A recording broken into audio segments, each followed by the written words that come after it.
Yes, okay, काही problem नाही. तर आता सगळ्यात महत्वाचं शेअर मार्केट म्हणजे काय? ते शेअर मार्केटमध्ये काय आहे, आपल्याला एखादी जी कंपनी किंवा आपण जे डे टू डे लाईफ मध्ये जे प्रोडक्ट वापरतो, म्हणजे आता कंपनी, आता तुम्ही भरपूर सारे प्रोडक्ट वापरताय, म्हणजे कोलगेट वापरताय, थम्सअप पिताय, सोडा, लिमका, स्प्राईट किंवा खाण्याचे पदार्थ, अन्नधान्य, सगळ्या प्रकारचे वेगवेगळे पदार्थ तुम्ही वापरणारे, इनफॅक्ट जे ताटं आणि वाट्या आहेत, घरातल्या प्लेट्स आहेत, त्याच्या पण कंपन्याच्या असतात. म्हणजे जी कंपनी आपल्याला माहिती आहे ती सगळी कंपनी, त्या कंपनी काय करत असते, आपल्याला आपली कंपनी मोठी करण्यासाठी किंवा आपल्या कंपनीला मिळणारे वेगवेगळ्या प्रकारचे जे पैसे आहेत ते वेगवेगळ्या माध्यमातून कमवण्यासाठी किंवा वेगळ्या माध्यमातून कंपनीच्या अजून मोठी कंपनी स्थापन करण्यासाठी आपण शेअर मार्केटमध्ये स्वतःची इन्व्हेस्टमेंट करत असतो किंवा शेअर मार्केटमध्ये स्वतःची कंपनी आणत असतो. तर आता हे आणत असतो म्हणजे काय, सगळ्यात पहिले एक लक्ष द्या की आता तुम्हाला सगळ्यांना माहिती आहे कोलगेट ही कंपनी माहिती आहे सगळ्यांना. मेसेज करू शकता, ज्यांना माहिती आहे ते मेसेज करू शकता किंवा हे करू शकता. म्हणजे तुम्ही जर का प्रॉब्लेम असेल, म्हणजे माईक चालू करू शकत असाल तर माईक पण चालू करू शकता, अदरवाईज मेसेज पण करू शकता की कंपनी कोलगेट सगळ्यांना माहिती आहे का. ओके, चलो, कोलगेट सगळ्यांना माहिती आहे. तर कोलगेट कंपनी, आता कोलगेट कंपनीचा स्टॉक आहे किंवा कोलगेट कंपनीचा शेअर आहे मार्केटमध्ये. तर हे काय असतात, शेअर आहेत म्हणजे काय, शेअर आपण खरेदी करतोय, शेअर आपण विक्री करतोय. तर हे जे शेअर्स आहेत ते शेअर्स म्हणजे काय किंवा शेअर्स कशा प्रकारे असतात, काय असतात. तर शेअर्स म्हणजे काय, तर कंपनीची थोडक्यात मालकी हक्क, कंपनीचा थोडक्यात मालकी हक्क आपण एकमेकांना विकत असतो किंवा दुसऱ्याला विकत असतो. म्हणजे असं समजा की माझी AR ट्रेडिंग अकॅडमी ही एक कंपनी आहे, माझी AR ट्रेडिंग अकॅडमी ही एक माझी कंपनी आहे. त्या कंपनीचा 100% मालक मी स्वतः आहे. म्हणजे 100% म्हणजे काय, मीच मालक आहे, मीच याचा कामगार सुद्धा आहे, सगळं काही मीच आहे AR ट्रेडिंग अकॅडमीचा. बट मला असं वाटतं की माझ्या कंपनीमध्ये उद्या 5 कामगार ठेवायचे, तर मी 5 कामगार ठेवले तर ते कामगार काम करत राहतील, मी मालक म्हणून राहीन, पण 100% कंपनी ही माझ्याच मालकीची असणार आहे.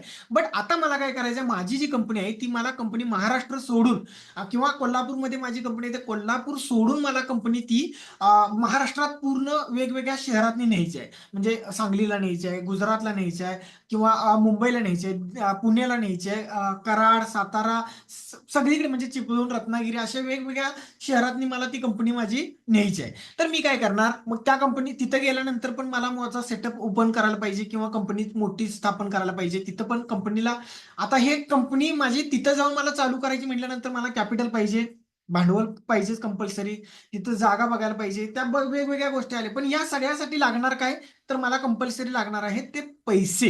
म्हणजे कंपल्सरी मला पैसे तर पाहिजेत हे सगळं ओपन करायला, बरोबर का. मला माझी कंपनी मोठी करायची असेल तर कंपल्सरी पैसे लागणार आहेत. येस, बरोबर, सगळ्यांची उत्तर येत आहेत की ठीक आहे, म्हणजे कंपनी माझी स्थापन करायची असेल तर मला पैसे लागणारच आहे.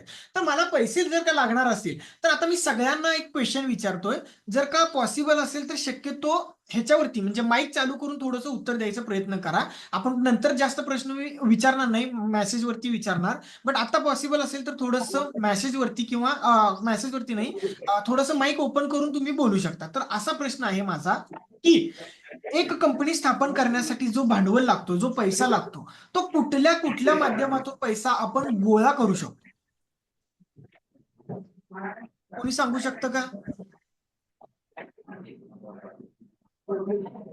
कोणत्या कोणत्या माध्यमातून आपण पैसे गोळा करू शकतो.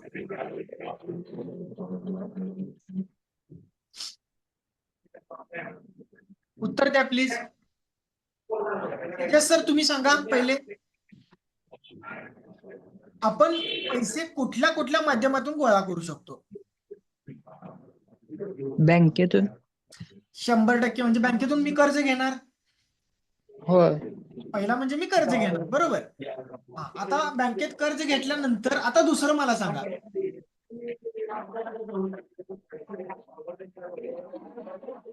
आता दुसरं म्हणजे काय, बघा मी आता मीच सांगतो चला. तर पहिले म्हणजे मी कर्ज घेऊ शकतो बँकेमधून, बरोबर.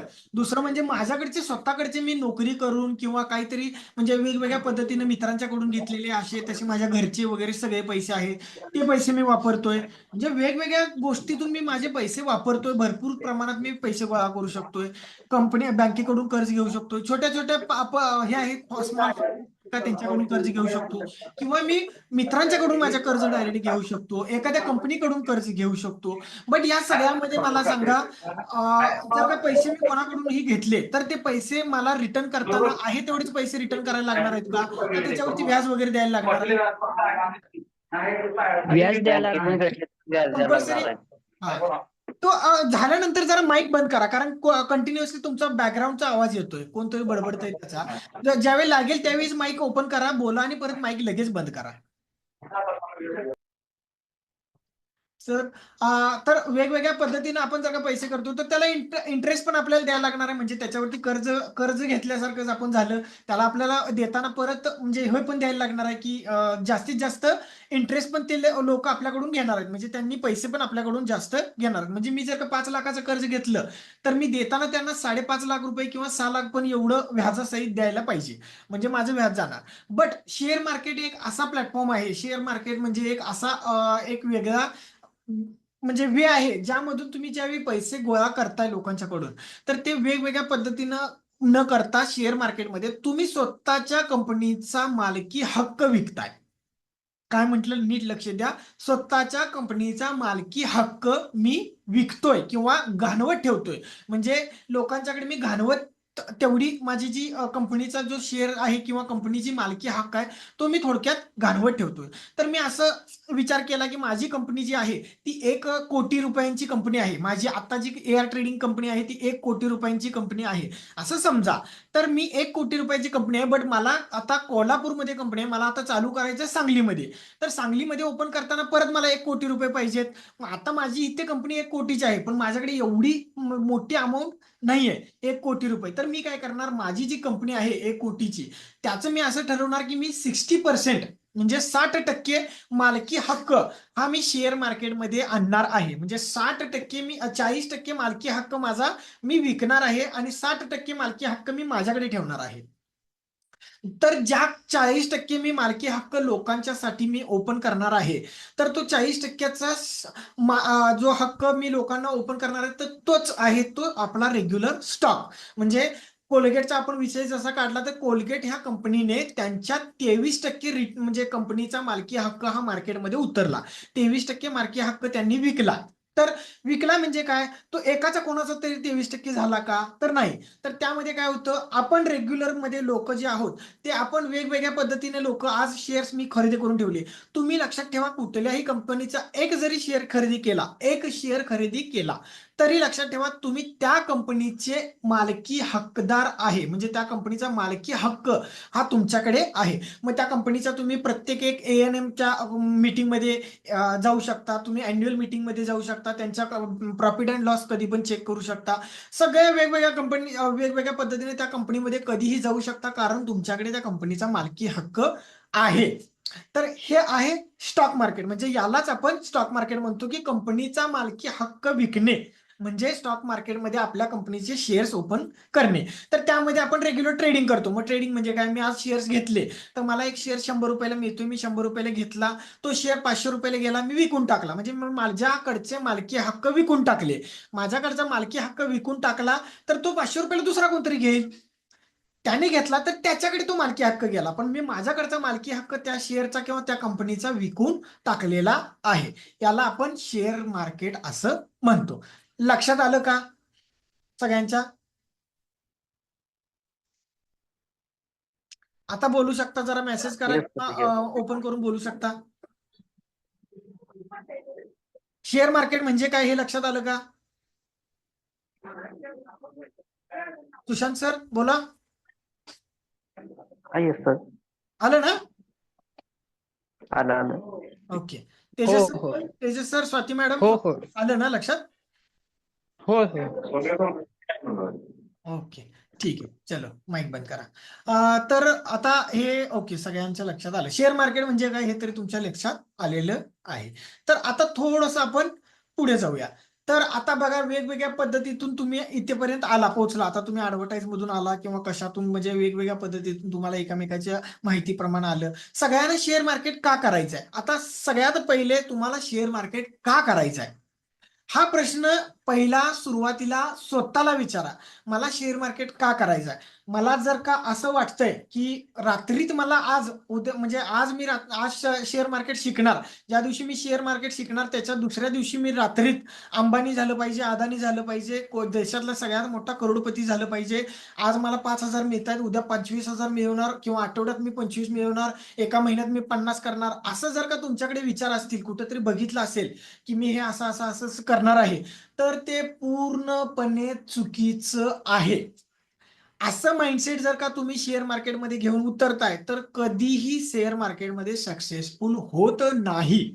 तुम्हाला काय विचार करायचा आहे की बाबा मी नोकरी करतोय, 10,000 पगार आहे किंवा 15,000 मला पगार आहे किंवा 20,000 पगार आहे, मी नोकरी करतोय, तर जेवढा मला 20,000 रुपये नोकरी करून पगार मिळतोय सकाळी 9 वाजल्यापासून संध्याकाळी 6 वाजेपर्यंत नोकरी करत असताना, एक दिवस शनिवारी फक्त किंवा रविवारी सोमवारी कधी असेल ती एक दिवसाची सुट्टी किंवा कधी कधी सुट्टी पण नसते एकेकाला, तर त्या सुट्ट्या नाहीत, काही नाही, म्हणजे स्वतःचं असं आयुष्य नाही, दुसऱ्यासाठी मी जगतोय, दुसऱ्यासाठी मी करतोय किंवा पैशासाठी फक्त मी राबतोय, हे जे आहे तर त्यातून मला जो उत्पन्न मिळतंय म्हणजे 15,000 20,000 तेवढं उत्पन्न जर का मला शेअर मार्केटमधून मिळालं तर मला नोकरी करायची गरज नाही. मी शेअर मार्केटमध्ये निवांत दिवसभर किंवा मी घरात बसून माझ्या 9 ते 9:30 वाजता चालू करून मी 11 12 1 वाजेपर्यंत 3 वाजेपर्यंत करू शकतो. 3 नंतर मी मार्केटमधून बाहेर पडलो, माझं आयुष्य जगायला मला वेळ आहे.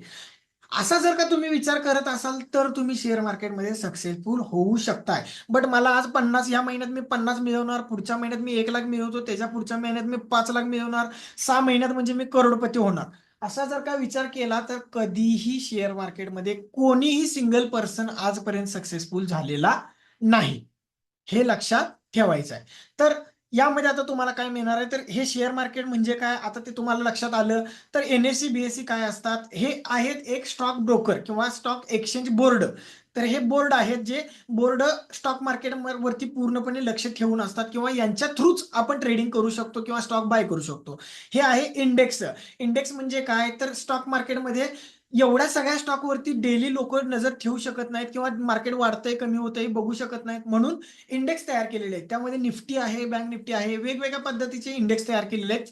त्या इंडेक्सच्या मध्ये काही मोठे मोठे स्टॉक घातलेले आहेत, जे स्टॉक आपल्याला आज मार्केट वर चाललंय की आज मार्केट डाऊन आहे हे सांगायचं काम ते स्टॉक करत असतात. त्यानंतर IPO म्हणजे काय, IPO म्हणजे काय, तर तू नवीन कंपनी ज्यावेळी मार्केटमध्ये लॉन्च होत असते तर ती compulsory IPO initial public offer थ्रूच मार्केटमध्ये लॉन्च होते. तर ते कसे लावायचे, कशा पद्धतीने त्यातनं चांगल्यातलं चांगलं आपल्याला प्रॉफिट मिळते हे पण आपण सगळं बघणार आहोत. Technical analysis, fundamental analysis, chart pattern, time frame कुठल्या कुठल्या वापरायचा, इंडिकेटर कसे वापरायचे, इंट्राडे ट्रेडिंगच्या स्ट्रॅटेजीज आपल्याला कशा मिळणार आहे, ते सगळं काही आपण या एकाच प्लॅटफॉर्ममध्ये आजपासून शिकायला सुरुवात करणार आहोत. तर सगळ्यांच्याकडे कंपल्सरी वही पेन आहे का?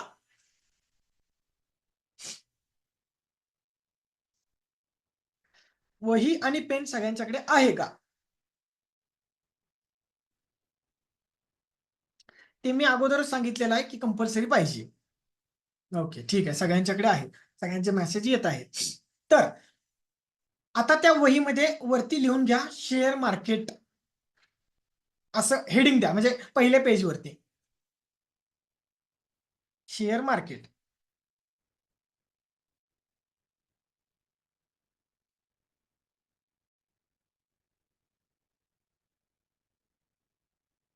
चलो खाली घ्या लिहून शेअर मार्केटमध्ये शेअर मार्केटमध्ये जे स्टॉक असतात, मी मराठीत लिहून देतो सगळ्यांना, जे स्टॉक असतात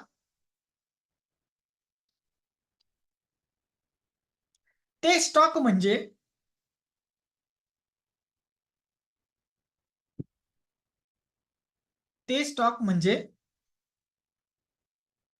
त्या कंपनीने ते स्टॉक म्हणजे त्या कंपनीने आपली विकलेली भागीदारी असते किंवा आपली घाणवत ठेवलेली भागीदारी असते. घाणवतला शब्द काय म्हणतात मला लक्षात येईना झालाय. घाणवट म्हणजे काय म्हणतात त्याला? अं, कोणाला आठवतोय का शब्द? घाणवट ठेवलेले, घाणवट म्हणजे दुसऱ्याकडे ठेवायला दिलेले किंवा दुसऱ्याला कोण पण येऊन ते घेऊ शकतात आणि हे करू शकतात. असं घाणवतला दुसरा शब्द काय आहे? कोणाला माहिती आहे का? लिलाव लिलाव लिलाव लिलावात ठेवलेली. हा, निलावासाठी ठेवलेले. Okay okay, perfect. निलावासाठी असं म्हणू शकता तुम्ही. लिहिताना तुम्ही घाणवत किंवा निलावासाठी असं लिहू शकता. तुमच्या पद्धतीने लिहा.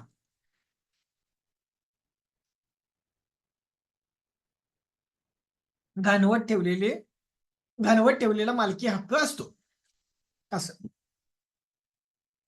ठीक आहे, झालं.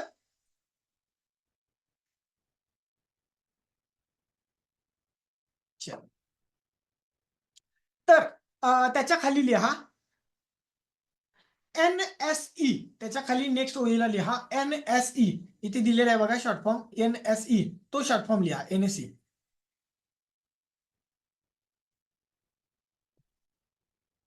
हा आहे बघा NSE.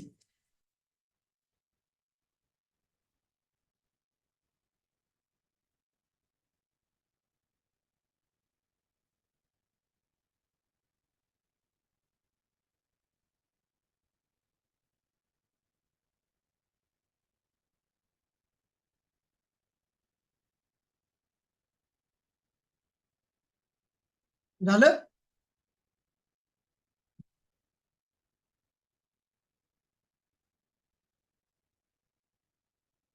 तर NSEच्या पुढे लिहा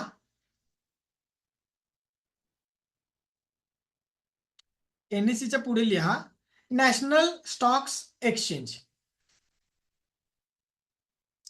NSEच्या पुढे लिहून घ्या national stock exchange.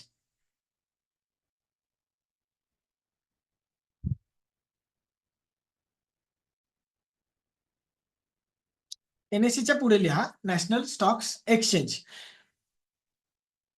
National stock exchange हा NSE म्हणजे NSE हा एक बोर्ड आहे. जो बोर्ड आपल्या पूर्ण शेअर मार्केटवरती किंवा आपल्या मार्केटमध्ये 1992 पासून सुरुवात झाली या एका बोर्डची. तर हा जो बोर्ड आहे ना, या बोर्ड थ्रूच आपण सगळे स्टॉक खरेदी करू शकतो, आपण सगळे स्टॉक विकू शकतो. हा बोर्ड काय करत असतो की याच्या थ्रूच कुठल्याही स्टॉकचे लिस्टिंग होत असतं. म्हणजे मार्केटमध्ये जर का तुम्ही म्हणजे विप्रोचा स्टॉक बघा, कुठलाही स्टॉक बघा, जो कोलगेटचा बघा, नेस्ले इंडिया बघा, ITC बघा, हे सगळे जे स्टॉक आहेत, JSW स्टील कुठलाही बघा, तर हे जे स्टॉक आहेत, ब्रिटानियाचा पण स्टॉक आहे, पार्लेजीचा पण स्टॉक आहे. तर हे जे स्टॉक आहेत ते स्टॉक आपण NSE थ्रूच फक्त मार्केटमध्ये उतरतात. आणि NSE हा बोर्ड काय करत असतो, त्या स्टॉकची मुवमेंट डेलीची फक्त लक्ष ठेवून म्हणजे त्याच्यावरती पूर्णपणे फोकस हा NSE न त्याच्यावरती ठेवलेला असतो. तर हे पुढं त्या NSEच्या पुढं म्हणजे नॅशनल स्टॉक एक्सचेंज लिहिलेलं आहे, त्याच्या पण समोर असं लिहून घ्या 1992 ला सुरुवात झाली बोर्डची. या बोर्डची सुरुवात 1992 ला झाली.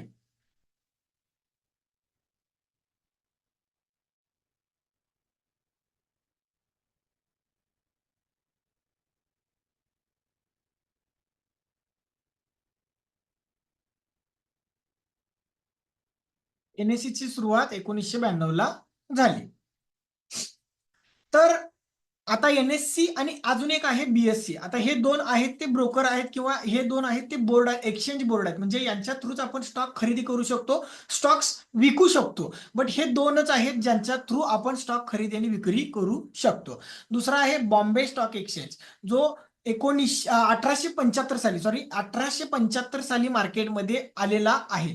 भारतातलाच असं नाही तर एशियन खंडातला, म्हणजे एशियन खंडात आपले जेवढे शेअर्स म्हणजे ज्या ज्या जे सिटी येतात किंवा ज्या जे देश येतात त्या सगळ्या देशामधला सगळ्यात पहिला जो स्टॉक ब्रोकर आहे तो किंवा एक्सचेंज बोर्ड आहे तो बोर्ड म्हणजे BSE, बॉम्बे स्टॉक्स एक्सचेंज.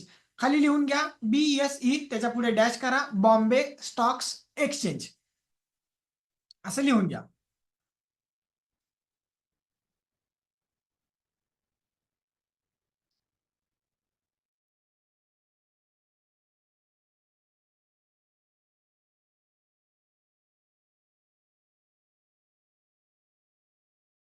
घेतलं. BSE, त्याच्या पुढे लिहा बॉम्बे स्टॉक्स एक्सचेंज. तर हा बोर्ड जवळपास 1875 साली मार्केटमध्ये चालू झाला आणि त्याच्यानंतर तो चालू झाल्यानंतर तिथून पुढे हा कंटिन्युअसली मार्केटवरती राज्य करत आहे. चांगल्यातल्या चांगल्या पद्धतीने व्यवस्थित सगळे शेअर्स याच्यामध्ये सुद्धा आहेत. तर मार्केटमध्ये जवळपास 7,500 प्लस शेअर्स आहेत. मार्केटमध्ये 7,500 प्लस शेअर्स आहेत. त्यामध्ये बीएससीचा आकडा सगळ्यात जास्त आहे. बीएससी मध्ये 7,500 प्लस आहेत.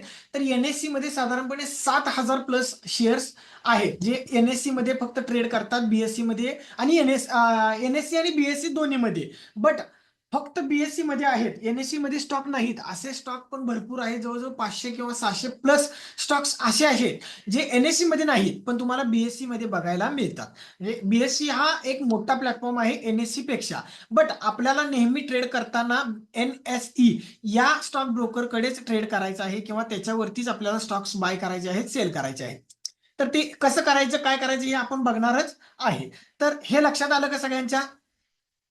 मेसेज करू शकता पटपट, लक्षात आलं असेल तर येस टाईप करा किंवा सगळ्यांनी ओके थंबनेल असा द्या.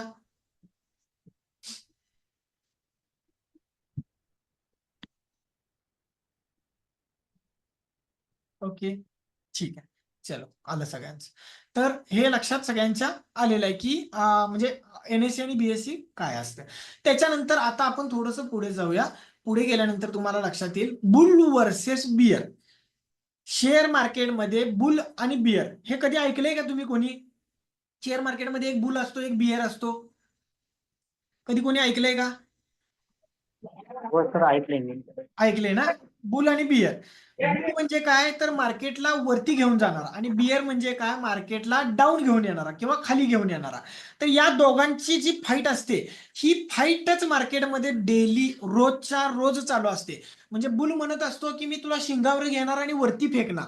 कुणाला? अस्वलाला, म्हणजे बियरला. आणि बियर म्हणत असतं की मी पंजा मारून तुला खाली पाडणार, पण तुला खालीच पाडणार, मी वरती जाऊ देणार नाही. आणि ज्यावेळी या दोघांची ताकद समसमान येते किंवा एकत्र एकदम मोठी ताकद दोघांची तयार होते त्यावेळी मार्केट जातं साईडवेज. आता साईडवेज आणि हे पण आपण बघूया.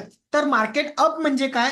मार्केट कुठेतरी एका ठिकाणी आहे, इथून ज्यावेळी मार्केट असं असं असं वरती जात असतं तर त्याला म्हणायचं मार्केट अप ट्रेंड मध्ये आहे किंवा मार्केट वरती चाललं आहे. हे दिसतंय का सगळ्यांना? का बोर्ड वरती ओपन करू? हे दिसतंय का सगळ्यांना? दिसतंय ना? हा, दिसतोय सर. ओके ठीक आहे, काय प्रॉब्लेम नाही. ठीक आहे. तर मार्केट ज्यावेळी वर जात असतं तर हे याला म्हणतात आपण मार्केट वरती चाललं आहे. असं असं ज्यावेळी वरती जात असतं त्यावेळी हे आपलं रेग्युलर आपण जसं वरती जात असतो त्यालाच आपण म्हणतो ना अप ट्रेंड. तर हा अप ट्रेंड आहे, हे मार्केट वरती चाललं आहे. तर मार्केट डाऊन ट्रेंड म्हणजे काय? तर मार्केट वर आहे एकदम जास्त आणि तिथून खाली खाली खाली खाली असं असं असं येत आहे. तर याला म्हणायचं डाऊन ट्रेंड किंवा मार्केट खाली पडत आहे. तर इथं याची ताकद जास्त असते, म्हणजे बियरची ताकद जास्त असते म्हणून खाली मार्केट येत असतं. म्हणजे इथं बुल जो आहे, जो इथं दिसतोय तो बुल पूर्णपणे फेल गेलेला आहे. बुलची ताकद कमी पडलेली आहे बियरच्या अगेन्स्ट, कारण बियरने त्याला मोठा पंजा मारलेला आहे म्हणून तो खाली खाली खाली खाली जास्त पडत आहे. तर हे असतात बुल आणि बियर. पण दोघांची ज्यावेळी ताकद सेम लागते त्यावेळी स्टॉक असा चालत असतो, इथं इथं इथं इथं असा. तर याला म्हणायचं आपण फक्त आणि फक्त साईडवेज मार्केट. म्हणजे हा वरती पण जात नाही आणि हा खाली पण येत नाही. म्हणजे दोघांचीही ताकद समसमान लागलेली आहे. दोघांचीही ताकद तिला दोघांचेही तोड नाहीये किंवा दोघंही एकमेकाला कमी पडू देत नाहीयेत. आपली ताकद जास्त लावायचा प्रयत्न करत आहेत. आलं लक्षात? Boule versus beer. बुल काय करत असतो? मार्केटला वरती घेऊन जात असतो. बियर मार्केटला खाली घेऊन जात असतो. तर हे लिहून घ्या. बुल म्हणजे अप ट्रेंड किंवा मार्केट वरती जातं. बुल बुल हा मार्केटला वरती घेऊन जात असतो असं लिहिला तरी चालेल.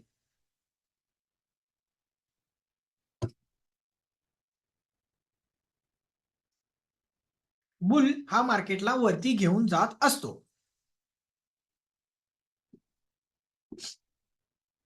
असं लिहून घ्या.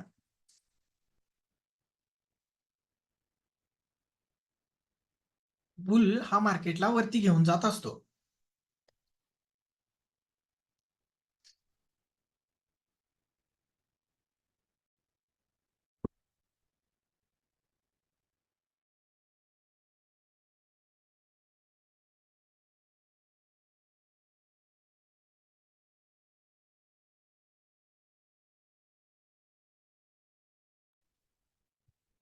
ओके.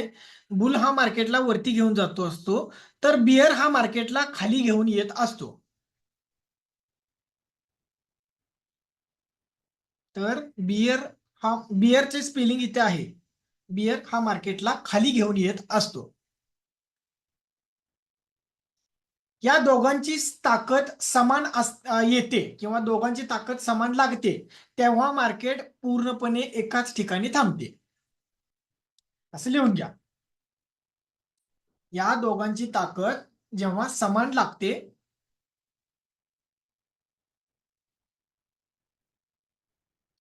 या दोघांची ताकद जेव्हा समान लागते, तेव्हा मार्केट एकाच ठिकाणी थांबते.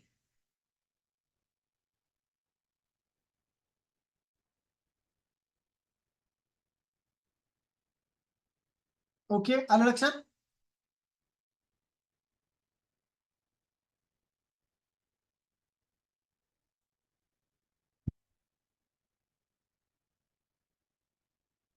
लिहून घेतला ना?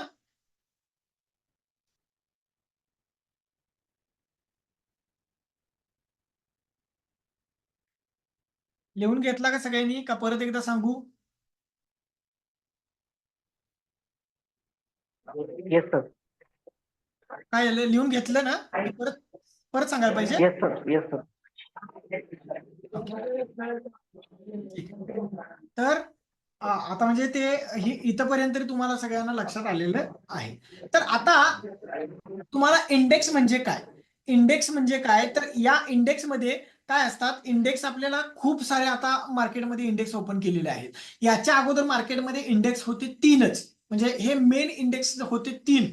तर निफ्टी 50, बँक निफ्टी आणि सेन्सेक्स, असे तीन इंडेक्स होते. तर यामध्ये सुद्धा तुम्ही ट्रेडिंग जर का करायला गेलं तर ऑप्शन ट्रेडिंग वगैरे तुम्ही कधी तर ऐकलं असेल. तर ऑप्शन ट्रेडिंगसाठी निफ्टी आणि बँक निफ्टी हे दोनच इंडेक्स ओपन केलेले. ती सेन्सेक्स मध्ये पण कधीही ऑप्शन ट्रेडिंग होत नव्हती, बट आता ती पण चालू झालेली आहे. तर आता यामध्ये भरपूर सारे इंडेक्स ओपन झालेले आहेत. पण आपल्याकडे जास्तीत जास्त पहिला दोन इंडेक्स किंवा तीन इंडेक्स होते, निफ्टी, बँक निफ्टी आणि सेन्सेक्स. तर आता इंडेक्स म्हणजे काय ते पहिलं लक्षात ठेवा. तर इंडेक्स मध्ये काय होतं, तर इंडेक्स म्हणजे अशा कंपन्या ज्या घेतलेल्या आहेत मार्केटमध्ये. आता 7,000 कंपन्या आहेत. मला सांगा, मार्केट डाऊन आहे की अप ट्रेंड मध्ये आहे किंवा वरती चाललंय खाली चाललंय, हे तुम्हाला ठरवायचं असेल तर ते कसं ठरवणार? 7,000 स्टॉक बघून तुम्ही ठरवणार का की मार्केट वरती चाललंय? आता या 7,000 मध्ये 3,500 स्टॉक वरती चाललेत, 3,500 स्टॉक खाली चाललेत. असं जर का असेल तर 7,000च्या मध्ये तुम्ही म्हणणार का की मार्केट वरती चाललंय किंवा खाली चाललंय? आणि एवढं स्टॉक तुम्ही सगळे बघू शकता का? एका वेळी 7,000 स्टॉक आपण बघू शकतो का? नाही सर. कोणीच बघू शकत नाही, बरोबर? असा कोणच व्यक्ती नाहीये जो 7,000 स्टॉक एका दिवशी बघू शकतोय, बरोबर? तर त्यासाठी आपल्या मार्केटने किंवा इंडियन गव्हर्नमेंटने काय केलं की त्याच वेळी की आपण मार्केटमध्ये एवढ्या सगळ्या स्टॉकवरती लक्ष ठेवू शकत नाही किंवा एवढ्या सगळ्या स्टॉकला आपण एका वेळी बघू शकत नाही. तर आपण यासाठी काय करूया, तर त्यांनी एक असा पर्याय निवडला की आपण अशा पद्धतीनं एक नवीन एक इंडेक्स तयार करूया की जे इंडेक्स म्हणजे हे जे इंडेक्स आहेत हे इंडेक्स आपल्याला डेली मार्केटची मुवमेंट ठरवतील. म्हणजे मार्केट वरती चाललंय की खाली चाललंय हे ठरवायचं काम हे निफ्टी, बँक निफ्टी आणि सेन्सेक्स हे करतील.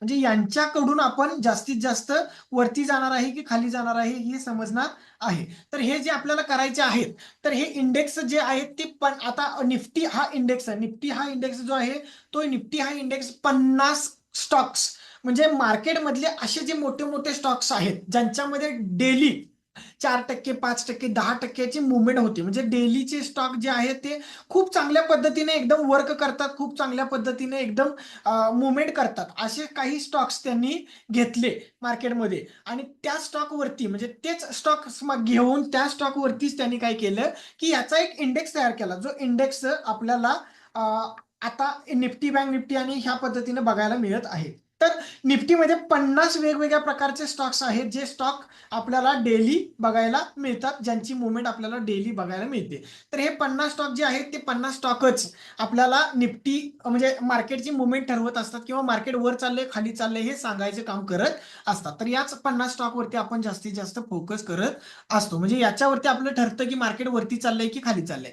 हे 50च्या 50 स्टॉक जर का वरती चालले असतील, म्हणजे अपट्रेंड मध्ये असतील, इथं जर का बुल चांगला असेल, तर मार्केट ऑटोमॅटिक निफ्टी वरती जाईल. आणि निफ्टी जर वरती जाते तर ऑटोमॅटिकली टोटल 6,000 7,000 जे स्टॉक आहेत त्याच्यामध्ये पण चांगल्या प्रकारे वरती जाण्याचीच मुवमेंट येणार, किंवा ते स्टॉक पण वरतीच चांगल्या प्रकारे जाणार आहेत, म्हणजे ते स्टॉक पण वाढणार आहेत. बट जर काय हे 50 स्टॉक पडत असतील तर ऑटोमॅटिकली बाकीचे सगळे स्टॉक सुद्धा जास्तीत जास्त पडायचंच काम करणार आहेत. आता त्यामध्ये वेगवेगळे प्रकारचे पॅटर्न झाले असतील तर ते पॅटर्न मात्र त्यांना वेगवेगळ्या पद्धतीने वरती घेऊन जातात किंवा थोडंसं वर खाली करतात. बट जास्तीत जास्त इफेक्ट हा निफ्टी, बँक निफ्टी आणि सेन्सेक्सचा मार्केटवरती होत असतो. जास्तीत जास्त यांचा इफेक्ट होत असतो. निफ्टी मध्ये 50 स्टॉक असतात. बँक निफ्टीमध्ये आपल्या साधारणपणे 12 बँकेचे स्टॉक आहेत. आता निफ्टी 50 मध्ये कुठले कुठले स्टॉक आहेत तर मी तुम्हाला जर का दाखवतो, एक मिनिट थांबा. निफ्टी 50 मधले आपण तुम्हाला स्टॉक दाखवतो. निफ्टी 50 मध्ये कुठले कुठले स्टॉक आहेत. इथे बघा, ही स्क्रीन दिसते ना.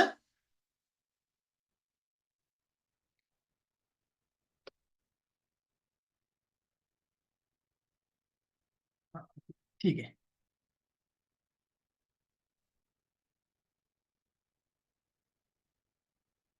तर निफ्टी 50 तुम्ही बघ, रिलायन्स इंडस्ट्री ते हे बँकेचे वगैरे आहे. या बँकेचा पण स्टॉक भरपूर सारे 50 स्टॉक आपले मार्केटमध्ये तुम्हाला बघायला मिळणार आहे. तर अशा वेगवेगळ्या पद्धतीचे 50 स्टॉक मार्केटमध्ये तुम्हाला इथे दिसतात, की जे मार्केटला किंवा निफ्टी 50च्या इंडेक्समध्ये आहेत. ह्या स्टॉकच्या जीवावरती निफ्टी 50 हा इंडेक्स चालत असतो आणि त्याच्यावरतीच आपण रेग्युलर काम करत असतो, किंवा आपल्याला रेग्युलर मार्केटमध्ये मुवमेंट करत असते की मार्केट वर चालले की खाली चालले.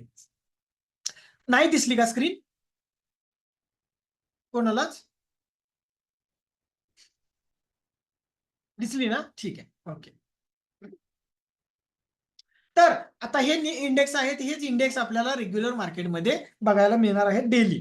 तर स्टॉकमध्ये पण तुम्ही बघताय, तर स्टॉकमध्ये पण म्हणजे वेगवेगळी आहेत. तर बँक निफ्टीमध्ये पण 12 वेगवेगळ्या बँका आहेत. आता बँक निफ्टी हा इंडेक्स आहे तो 12 बँकांचा आहे, म्हणजे याच्यामध्ये फक्त बँका आहेत. बँकांचे स्टॉक घेऊन त्यांनी इंडेक्स तयार केलेला आहे. सेन्सेक्समध्ये पण निफ्टी 50 सारखेच 30 स्टॉक आहेत, बट 30 स्टॉकवरती सेन्सेक्स चालत असतो. तर आपल्याला आता सगळ्यात महत्वाचं पहिला तुम्हाला एक स्टडी किंवा निफ्टी 50, आता हे लिहून घ्या, थोडंसं खाली थोडंसं घ्या लिहून, थोडंसं लिहून घ्या.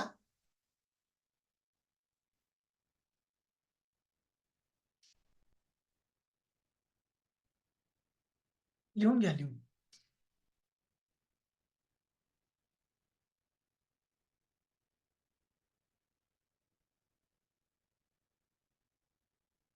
निफ्टी 50,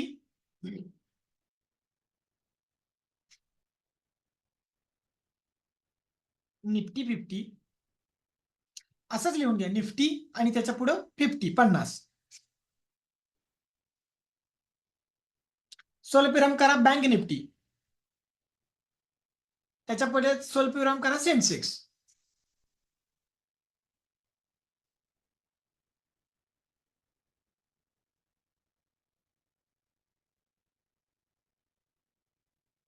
निफ्टी 50 स्वल्पविराम बँक निफ्टी स्वल्पविराम सेन्सेक्स असं लिहून घ्या. हे सगळे मार्केटचे इंडेक्स आहेत. हे सगळे ओके, हे सगळे इंडेक्स आहेत.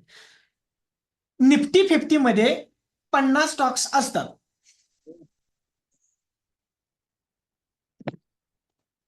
निफ्टी 50 इंडेक्स मध्ये किंवा निफ्टी 50 मध्ये 50 स्टॉक्स असतात.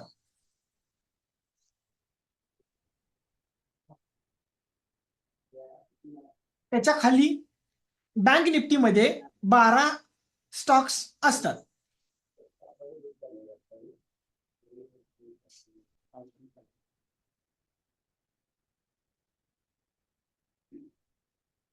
त्याच्या खाली या सेन्सेक्स मध्ये 30 स्टॉक्स असतात.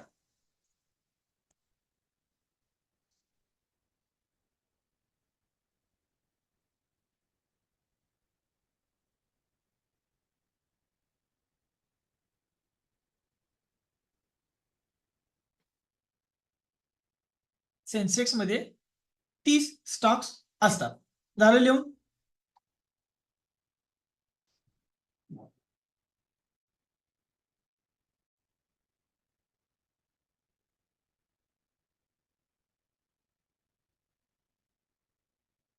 तर आता हे जे 50 स्टॉक आहेत ना, तर ते 50 स्टॉक जे आहेत निफ्टी 50 मधले, तर त्या निफ्टी 50च्या 50 स्टॉक मध्ये 13 वेगवेगळे सेक्टर सुद्धा आहेत.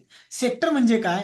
तर तुम्हाला सेक्टरमध्ये इथं दिसेल बघा, ऑटोमोबाईल सेक्टर आहे, एक मिनिट, ऑटोमोबाईल सेक्टर आहे, सिमेंट सेक्टर आहे, कन्स्ट्रक्शन सेक्टर आहे, कंझ्युमर प्रोडक्ट्स आहेत, एनर्जी सेक्टर आहे, फर्टिलायझर सेक्टर आहे, फायनान्शियल सर्व्हिस आहे, आयटी सेक्टर आहे, मीडिया एंटरटेनमेंट आहे, मेटल सेक्टर आहे, फार्मा सेक्टर आहे, सर्व्हिस सेक्टर आहे, टेलिकॉम सेक्टर आहे.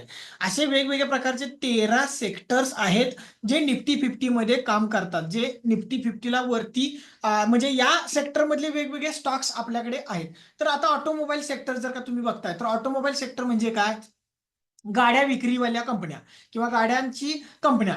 मारुती तुम्ही ऐकलं असेल, मारुती सुझुकी सगळ्यांना माहिती आहे, किंवा मारुतीच्या 4 व्हीलर सगळ्यांना माहिती आहेत, त्या म्हणजे ऑटोमोबाईल सेक्टरमध्ये येतात. हिरो मोटर कॉप म्हणजे आपल्या जे हिरोच्या गाड्या आहेत, 2 व्हीलर आहेत, त्या सगळ्या, होंडाच्या गाड्या आहेत, अशा वेगवेगळ्या ज्या कंपन्या आहेत ना, टीव्हीएस मोटर आहे, टीव्हीएसच्या पण गाड्या आहेत, ह्या सगळ्या ज्या गाड्या आहेत त्या सगळ्या येतात ऑटोमोबाईल सेक्टरमध्ये. एमआरएफ टायर हा पण एक गाडीचाच प्रकार आहे, त्यामुळे तो पण ऑटोमोबाईल सेक्टरमध्येच येतो. तर हे जे आहेत हे सगळे ऑटोमोबाईल सेक्टर आहेत. आता सिमेंट सेक्टरमध्ये काय येतं? अल्ट्राटेक सिमेंट घ्या, परत बिर्ला सिमेंट घ्या, परत सिमेंट घ्या, बंगर सिमेंट घ्या, कुठलेही सगळे सिमेंटचे जे स्टॉक आहेत ते सगळे इथं तुम्हाला बघायला मिळणार आहेत. तर अशा आयटी मध्ये आता घेतला तर तुम्ही इन्फोसिस आहे, परत त्याबरोबर विप्रो आहे, मोठमोठ्या कंपन्या आहेत, ओएफएसएस आहे, म्हणजे ओरॅकल फिन सर्व्हिस आहेत, हे सगळे सेक्टर. टेलिकॉम मध्ये आला तर एअरटेल आहे, टाटा आहे, परत त्याच्यानंतर जिओ आहे, त्याच्यानंतर तुम्ही बीएसएनएल वगैरे, हे जे आहेत ते टेलिकॉम सेक्टर. म्हणजे असे वेगवेगळे सेक्टर. आता मीडिया सेक्टरमध्ये पण तुम्हाला बघायला मिळतील, जी आहे, सोनी आहे, सगळे वेगवेगळे जे सेक्टर आहेत ते सगळे सेक्टर वाईज स्टॉक सुद्धा वेगळे आहेत. तर पहिला आजचा होमवर्क तुम्हाला जो सांगणार आहे तो पहिला लिहून घ्या. होमवर्क सगळ्यांनी एकदा लिहून घ्या. कंपल्सरी होमवर्क करून पाठवायचा आहे, हे लक्षात ठेवा. होमवर्क कंपल्सरी करून पाठवायचा आहे. अदरवाईज उद्या मी होमवर्क नसेल तर तुम्हाला परत सांगणार आहे, होमवर्क कंपल्सरी करा. कंपल्सरी होमवर्क करा. कारण काय आहे, तुम्ही शिकताय तर नुसताच रट्टा मारून मी शिकवलेलं लक्षात ठेवतो असं म्हणून काहीही उपयोग होणार नाही. कारण तुम्ही आज लक्षात ठेवाल, उद्या मी जे नवीन शिकवणार आहे आजचं तुम्हाला उद्या लक्षात राहणार नाही. त्यामुळे होमवर्क करणं गरजेचं आहे, ज्यामुळे तुम्हाला थोडंसं प्रॅक्टिस होऊ शकतं किंवा प्रॅक्टिस चांगल्या पद्धतीने होणार आहे. तर होमवर्कसाठी तुम्हाला काय करायचं आहे, तर ते लिहून घ्या. वेगवेगळ्या पद्धतीनं आपल्याला सेक्टर आहेत, त्या सेक्टरची नावं गुगलवरती सर्च करायची आहेत. तर ती कशी सर्च करायची आहेत ती पण मी तुम्हाला थोडंसं इथे दाखवतो. गुगलवरती तुम्हाला नावं सर्च करायची आहेत, त्या नावाप्रमाणे तुम्हाला इथे दाखवतो मी करून ओपन, तुम्हाला कसं ओपन करायचं आणि कसं पद्धतीने बघायचं. तर तुमच्या मोबाईलमध्ये या किंवा गुगलमध्ये या, कुठून ओपन केल्यानंतर तिथे तुम्हाला दिसेल. इथे तुम्हाला टाकायचं आहे Nifty automobile sector stocks list, इथे आले बघा. किंवा निफ्टी ऑटोमोबाईल सेक्टर स्टॉक टाका किंवा निफ्टी ऑटो सेक्टर स्टॉक असं लिहून घ्या. तर तुम्हाला अशा पद्धतीने गुगलवरती सर्च करायचं आहे, Nifty auto stock sector, sector stocks list इथे दिसते बघा. या पद्धतीने लिहून घ्या. हे तुम्हाला कंपल्सरी सर्च करायचं आहे गुगलवरती. आणि जे स्टॉक आलेले आहेत, मी तुम्हाला एक छोटासा फोटो पण पाठवणार आहे, जो मला मागच्या 2 बॅच मध्ये आलेले आहेत, ते फोटो पण तुम्हाला पाठवणार आहे. ही स्क्रीन दिसते ना? स्क्रीन दिसते ना? हो. ओके ओके, हा ठीक आहे, सगळ्यांना दिसते.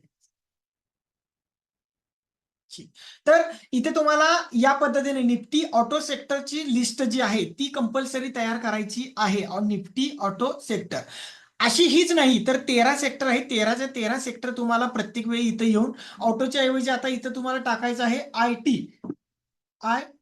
तर आयटी सेक्टरच्या स्टॉकची लिस्ट तुम्हाला इथे दिसेल. तर आता इथं करायचं काय आहे, तर तुम्हाला करायचं काय की इथे जे स्टॉक दिसत आहेत ना, याच्यातले कुठले पण तुम्हाला जे वाटतात ते, जे म्हणजे तुमच्या ओळखीचे आहेत, असे 5 स्टॉक्स 5 स्टॉक्सची नावं तुम्हाला कंपल्सरी लिहायची आहेत. तर त्याच्यामध्ये पहिला स्टॉक कुठला असणार आहे, तर मी लिहिताना वरती काय लिहिणार, Nifty automobile sector stocks list असं लिहिणार आणि त्याच्या खाली मी लिहिणार मग ती कुठले कुठले स्टॉक होते इथं ऑटोमोबाईल सेक्टरचे, तर मारुती, टाटा मोटर, मग असे वेगवेगळे जे आहेत ते म्हणजे जिथं इथे तुम्हाला बघायला जे मिळणार आहेत ते सगळे स्टॉक इथे बघा, Tata motor, Eicher motor, TVS motor, Bharat forge, Ashok Leyland, Maruti Suzuki, Mahindra and Mahindra, Bajaj auto, असे जे कंपन्या आहेत त्या कंपन्यांची नावं तुम्हाला इथं कंपल्सरी लिहायची आहेत तुमच्या नोटबुक मध्ये आणि त्याचा फोटो कंपल्सरी पाठवायचा आहे. फक्त हा एकच नाही तर ऑटोमोबाईल सेक्टरच फक्त द्यायचा नाहीये तुम्हाला, कंपल्सरी जेवढे सेक्टर आहेत तेवढे सगळे सेक्टर तुम्हाला द्यायचे आहेत किंवा सेक्टरचे सगळ्यांचे नावं तुम्हाला द्यायचे. याचा फोटो किंवा याचा स्क्रीनशॉट काढून घेऊ शकताय किंवा हे सगळे तुम्ही सेक्टर लिहून घेऊ शकताय. सगळ्यात बेटर राहील स्क्रीनशॉट मारा आणि नंतर तो प्रत्येक सेक्टरच्या वरती नाव लिहा. ऑटोमोबाईल सेक्टर तिथं खाली 5 सेक्टरची नावं लिहा. सिमेंट सेक्टर त्याची सिमेंटची स्टॉकची नावं लिहा. कन्स्ट्रक्शन सेक्टर त्याची नावं लिहा. कंझ्युमर सेक्टर त्याची नावं लिहा. एनर्जी सेक्टर असं लिहा, त्याच्या खाली स्टॉकची नावं लिहा. होमवर्क कळाला?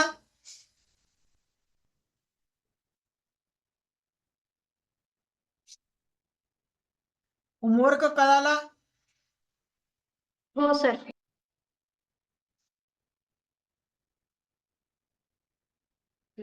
तुम्हाला कळाला का तेजस सर आणि सुशांत सर?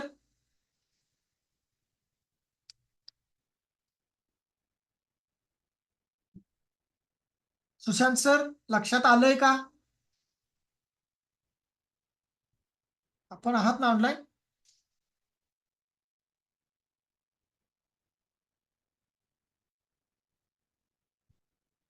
अच्छा ठीक, लक्षात आलंय ना सगळ्यांचा होमवर्क कसा करायचा तो? तर ह्या अशा पद्धतीने तुम्हाला कंपल्सरी होमवर्क आज करायचा आहे. आज करा, उद्या करा, बट मला 4 वाजायच्या आतमध्ये होमवर्क आला पाहिजे सगळ्यांचा.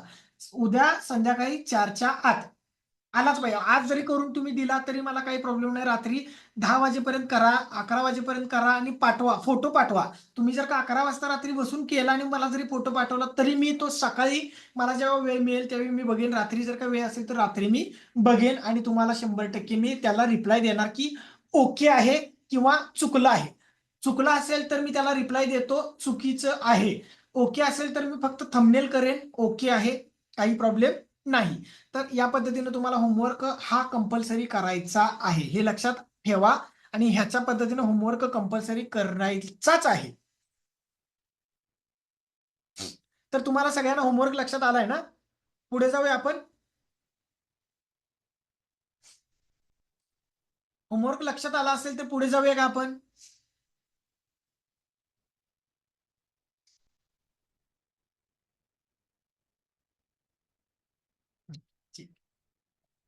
तर सेक्टर म्हणजे काय, तर हे सेक्टर कशासाठी केलेत तर पहिला समजून घेऊया की सेक्टर का केलेत.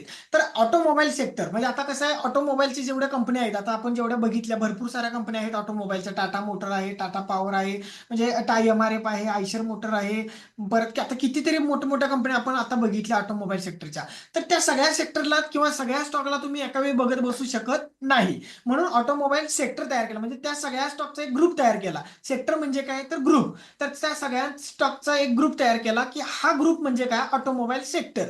तर हा जर का ग्रुप चांगला वरती जातो म्हणजे ऑटोमोबाईल सेक्टर जर का प्लस मध्ये दिसतोय तुम्हाला वरती वरती वरती जाताना, तर ऑटोमॅटिकली त्याच्यामधले जेवढे स्टॉक आहेत ते वरती जात आहेत. म्हणजे स्टॉक वरती जात आहेत म्हणूनच ऑटोमोबाईल सेक्टर पण वरती जात आहे. ऑटोमोबाईल सेक्टर वरती आणि स्टॉक खाली पडत नाहीत. स्टॉक्स वरती जात असतील तरच तो सेक्टर वरती जातोय. म्हणजे आपण लक्षात घ्यायचं की जर का सेक्टर वरती जातोय तर त्याच्यातले सगळे स्टॉक सुद्धा वरती चाललेले आहेत. सेक्टर खाली पडतोय तर त्याच्यात मधले जेवढे स्टॉक होते मग त्या सेक्टर मधले तर ते सगळेच्या सगळे स्टॉक सुद्धा खाली पडत आहेत, हे लक्षात ठेवायचं आहे.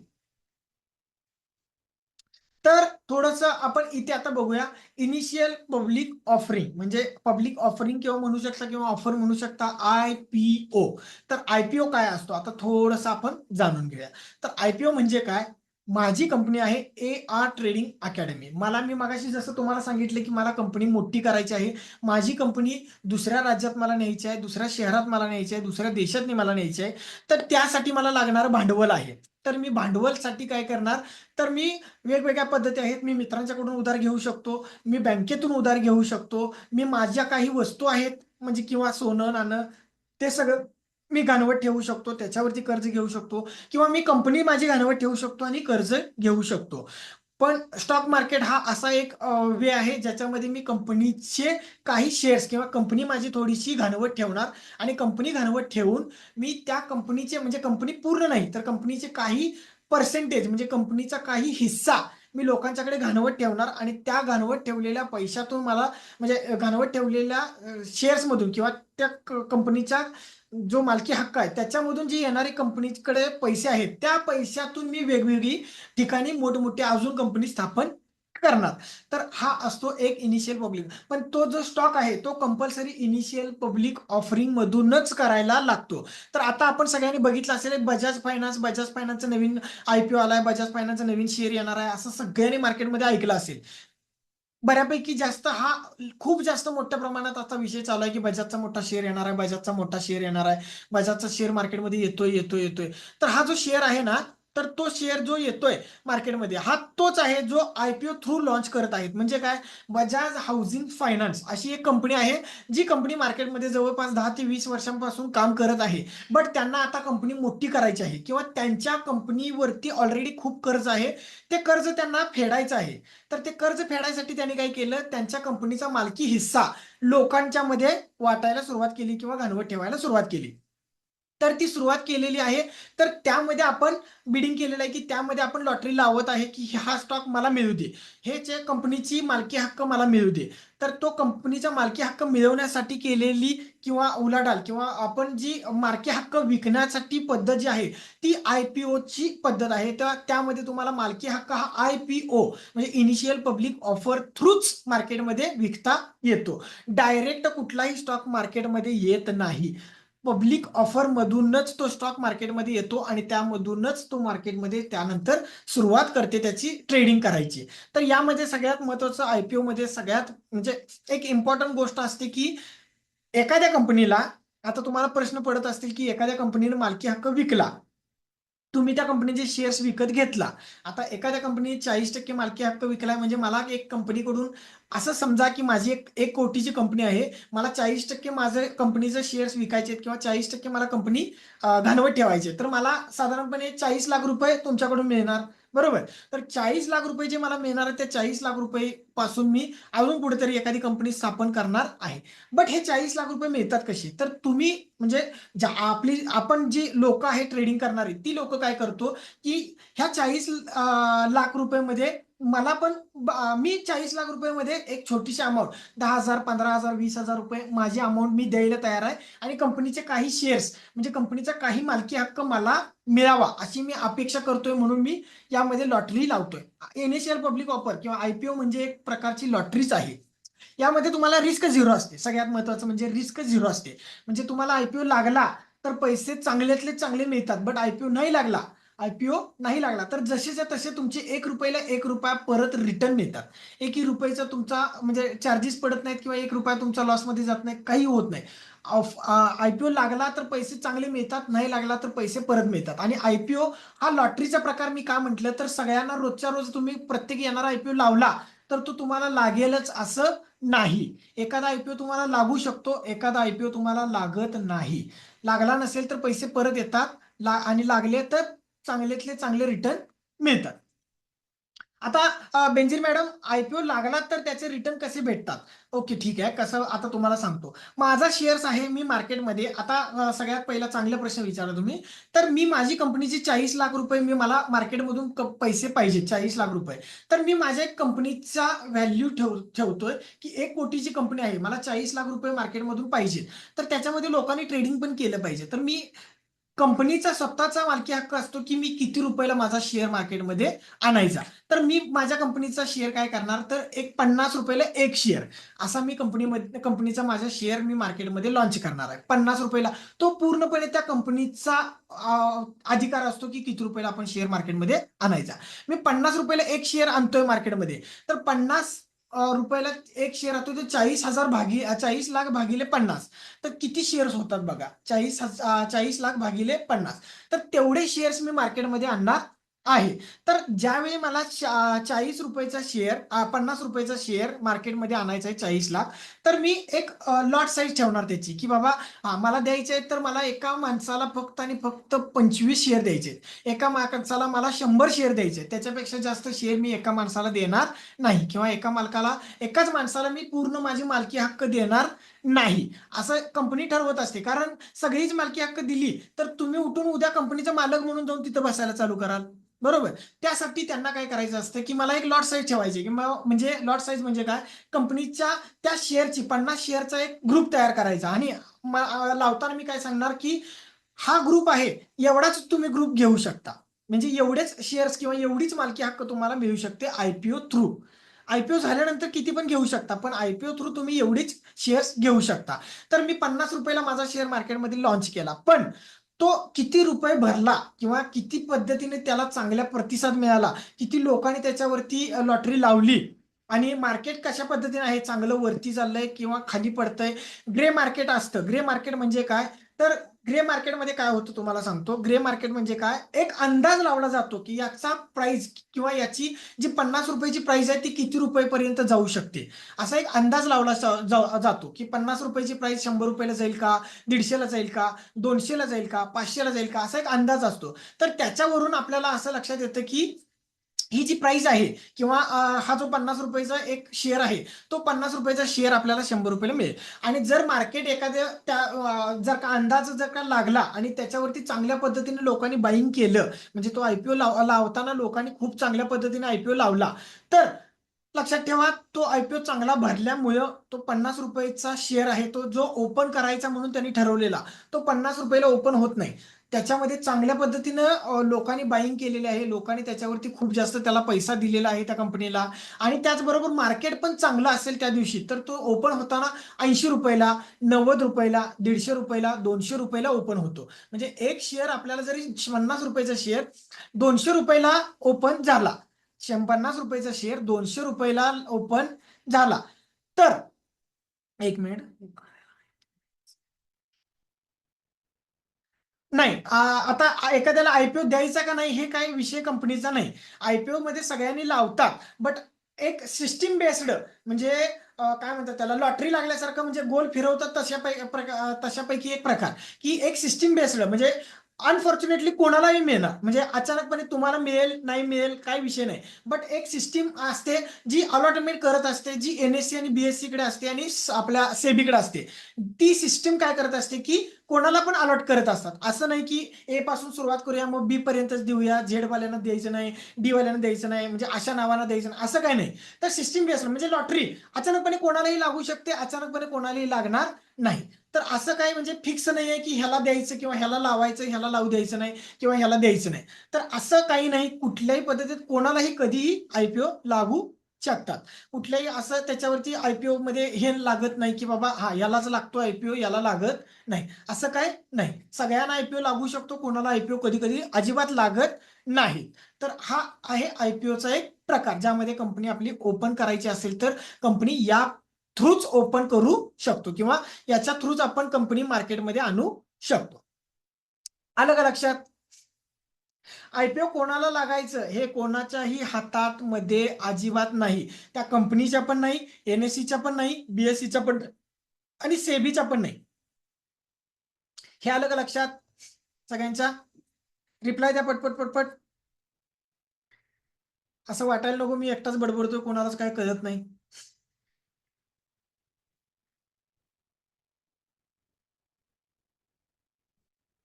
रिप्लाय द्या, मेसेज मध्ये रिप्लाय द्या किंवा कुठेही कसाही रिप्लाय द्या, पण रिप्लाय द्या पटकन.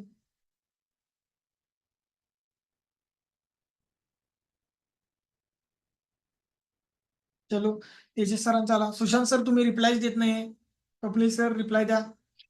बाकीचे पण रिप्लाय द्या सगळ्यांनी. मेसेज मध्ये करू शकता रिप्लाय, येस येस येस असा, जर का समजलं असेल तर. ओके, येस, ठीक.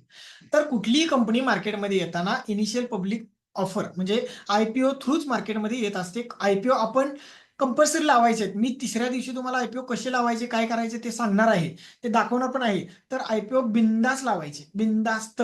मी तुम्हाला फक्त एक हे सांगतो, म्हणजे एक गोष्ट सांगतो, म्हणजे मित्राला माझ्या एवढं त्याचं नशीब जबरदस्त आणि चांगलं आहे ना. मी तुम्हाला सांगतो, माझं जर का बघितलं ना, तर मी गेली 3 महिने झाला आयपीओ कंपल्सरी व्यवस्थित 3 महिन्यापूर्वी मला एक आयपीओ लागलेला, 3 महिन्यापूर्वी. तर त्यानंतर मी कंटिन्युअसली सगळे आयपीओ लावतोय, पण 3 महिने झाला मला एक आयपीओ लागलेला नाही. 3 महिने झालं मला एकही आयपीओ लागलेला नाही. 3 महिन्यापूर्वी मला आयपीओ लागलेला एकदा, 3 महिन्यापूर्वी. त्याच्यानंतर आयपीओ लागलेला नाही.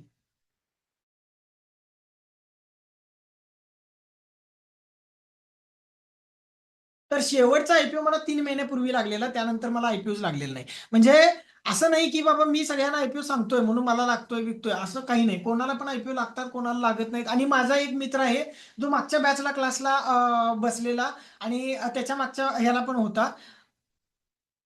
तो जो आयपीओ लावतोय तो प्रत्येक आयपीओ त्याला लागतोय. म्हणजे त्याचं एवढं नशीब चांगलं आहे की काय आता लिंबू करतोय की काय माहिती नाही, असेल पण लिंबू करत. बट एवढं नशीब चांगलं आहे ना की तो प्रत्येक वेळी आयपीओ लावतोय आणि त्याला आयपीओ चांगला लागतोय, प्रत्येक वेळी आयपीओ लागतोय. म्हणजे एवढं खतरनाक त्याचं नशीब आहे.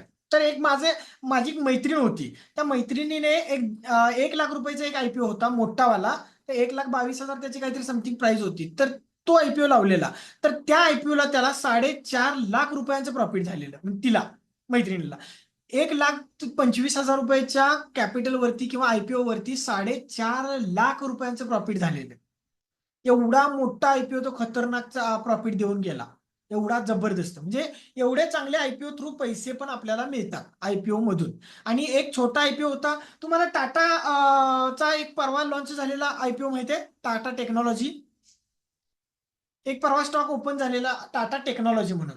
तर टाटा टेक्नॉलॉजीचा स्टॉक ज्यांनी ज्यांनी आयपीओ लावला, तर तो आयपीओ लावल्यानंतर तुम्हाला सांगतो त्या आयपीओने एका दिवसात 40,000 रुपयाचं रिटर्न दिलं. म्हणजे 40,000 रुपये प्रॉफिट मिळाले एका माणसाला, ज्याने आयपीओ लावलाय. आणि ज्याला आयपीओ लागलाय, ऍक्च्युली लावलाय त्याने नाही, ज्याला आयपीओ लागला त्या 15,000 रुपयाच्या इन्व्हेस्टमेंट वरती त्याला 40,000 रुपयाचं प्रॉफिट मिळालं. 15,000च्या इन्व्हेस्टमेंटला 40,000 रुपयांचं प्रॉफिट मिळालं. बट ज्यांना लागला नाही त्यांचं काय, तर त्यांना आहे असे त्यांचे 15,000 रुपये परत मिळाले. त्यांचे 15,000 रुपये परत मिळाले. बाकीच्यांना मात्र, ज्यांना लागला त्यांना 15,000 सोडून 40,000 रुपयांचं प्रॉफिट मिळालं. म्हणजे तुम्ही कंटिन्युअसली फक्त आणि फक्त आयपीओ जरी लावत बसले ना कायम वर्षभर, तरी त्याच्यातून 1, 2, 3 आयपीओ मोठे मोठे जरी लागले तरी भरपूर चांगले प्रॉफिट मिळतात.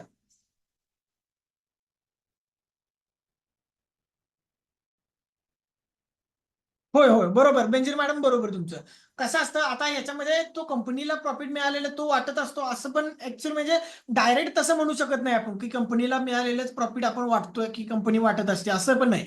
बट त्या कंपनीला मिळालेला रिस्पॉन्स, म्हणजे किती प्रमाणात कंपनीला मिळाला चांगला रिस्पॉन्स, हा रिस्पॉन्स त्याचबरोबर ग्रे मार्केट प्राइस मध्ये चाललेली त्याची एक अंदाजे प्राइस, लोकांच्याकडून मिळालेलं प्रोत्साहन, आणि त्या दिवशीचं मार्केट, किंवा म्हणजे मार्केट म्हणजे चांगलं गॅपअप आहे किंवा वरती चाललं आहे, असं हे 3-4 वेगवेगळे हे असतात, म्हणजे मार्ग असतात ज्याच्यावरती हा आयपीओ ची प्राइस किती ओपन करायची हे डिपेंड असतं. ते आपण कुठला आयपीओ लावायचा, कुठला आयपीओ बुक करायचा, कुठला आयपीओ बुक करायचा नाही, हे पण मी तुम्हाला जवळ 1-2 दिवसात, किंवा आज उद्या 2 दिवसात, आज नाही उद्या किंवा परवा, हे पण तुम्हाला मी सांगणार आहे की ज्याच्यामध्ये आयपीओ कशा पद्धतीने आपण बुक करू शकतो आणि कुठले आयपीओ बुक करायचे, कुठले आयपीओ बुक करायचे नाहीत, हे तुम्हाला सांगणार आहे. ओके, नेक्स्ट पुढे बघूया आता. ट्रेडिंगचे प्रकार. आता ट्रेडिंगचे प्रकार म्हणजे काय, आपण जी ट्रेडिंग करणार आहे किंवा स्टॉक मार्केटमध्ये आपण जे उतरणार आहे, तर त्यामध्ये तुम्हाला बघायला मिळेल ट्रेडिंग म्हणजे काय, तर इंट्राडे ट्रेडिंग. इंट्राडे ट्रेडिंग म्हणजे काय, सकाळी कुठल्याही परिस्थितीत 9:15 वाजता, आता मार्केट आपलं कितीला चालू होतं सगळ्यांना माहिती आहे का, आपलं मार्केट चालू होतं बरोबर 9:15 मार्केट आपलं बरोबर चालू होतं 9:15 पण त्याच्या अगोदर प्री सेशन असतात 9 ते 9:07.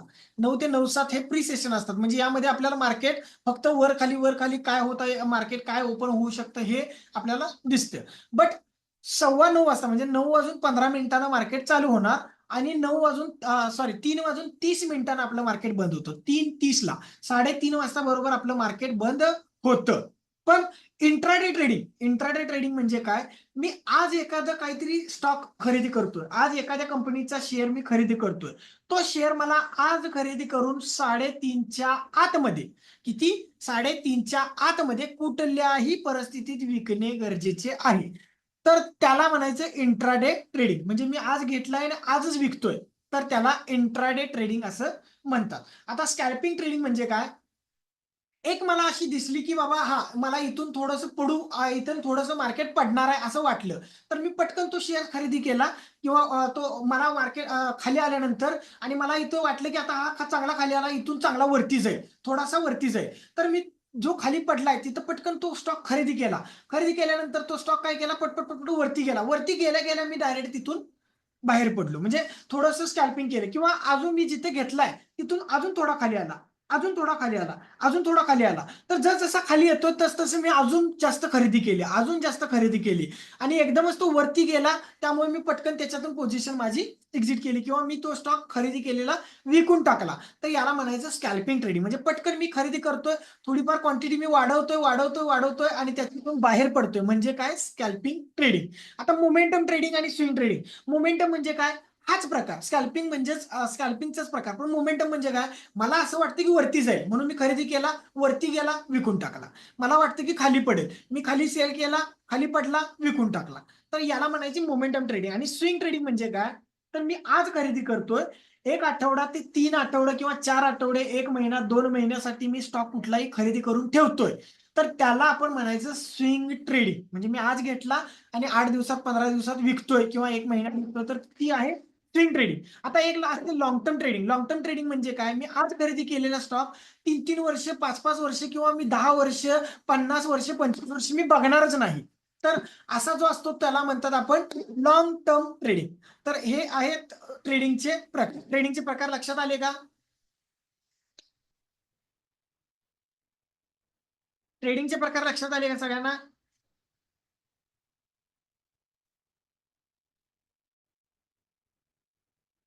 Long term trading, short term trading हे सगळे प्रकार आहेत. आता याच्यामध्ये तुम्हाला जसं सांगितलं, लॉंग टर्म म्हणजे काय? जास्त दिवसांसाठी आपण होल्ड होल्ड करून ठेवणार 3-3 वर्ष, 5-5 वर्षासाठी. आणि बाकीचे जे आहेत ते मोमेंटम ट्रेडिंग आहे, स्कॅल्पिंग ट्रेडिंग आहे. हे सगळे ट्रेडिंगचे प्रकार वेगवेगळे आहेत, जे छोटे छोटे प्रकार आहेत ज्यामध्ये आपल्याला ट्रेडिंग करता येतं. ओके, लक्षात आलं का?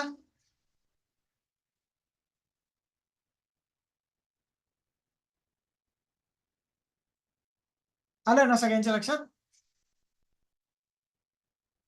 तर या पद्धतीने आपण ट्रेडिंग करू शकतो. या पद्धतीने आपल्याला ट्रेडिंग करता येते. चांगल्यातली चांगली ट्रेडिंग आपली होऊ शकते. स्विंग ट्रेडिंग मध्ये चांगला पैसा मिळतो, लॉंग टर्म ट्रेडिंग मध्ये चांगला पैसा मिळतो. इंट्राडे ट्रेडिंग मध्ये काय होतं तुम्हाला सांगतो. इंट्राडे ट्रेडिंग कोण करतं? ज्याला 1-2 वर्ष, 3 वर्षाचा एक्सपिरियन्स आहे मार्केटमध्ये, त्याला चांगले मुवमेंट कळालेले आहे, मार्केट कुठल्या दिशेने जातं हे कळतं, तो चांगल्या पद्धतीनं इंट्राडे ट्रेडिंग करू शकतो. आणि ज्याला इंट्राडे ट्रेडिंग मध्ये चांगल्या पद्धतीने व्यवस्थित ट्रेडिंग करता येतं, तोच व्यक्ती स्कॅल्पिंग आणि मोमेंटम ट्रेडिंग करू शकतो. डायरेक्ट तुम्ही जर का स्कॅल्पिंगला आणि मोमेंटम ट्रेडिंगला किंवा इंट्राडे ट्रेडिंगला गेला, तर तुम्हाला कधीच पैसे चांगले मिळणार नाहीत. तुम्हाला मार्केटला समजून घेणं जास्तीत जास्त गरजेचं आहे. जे पूर्ण फ्रेश आहेत त्यांना समजून घेणं कंपल्सरी गरजेचंच आहे. बट जे थोडेसे ज्यांना माहिती आहे मार्केटबद्दल काय असतं, कसं असतं, तर त्यांनी मात्र स्विंग ट्रेडिंग सोबत इंट्राडे ट्रेडिंग केलं तरी चालू शकतं. आता इंट्राडे ट्रेडिंग कसं करायचं ते आपण शिकवणार आहे. त्यामध्ये तुम्हाला काही स्ट्रॅटेजीज पण देणार आहे, ज्या स्ट्रॅटेजी बघून तुम्ही इंट्राडे ट्रेडिंग करू शकता, ते पण आपण तुम्हाला देणार आहे. तर या पद्धतीने इंट्राडे ट्रेडिंग आपल्याला करता येतं.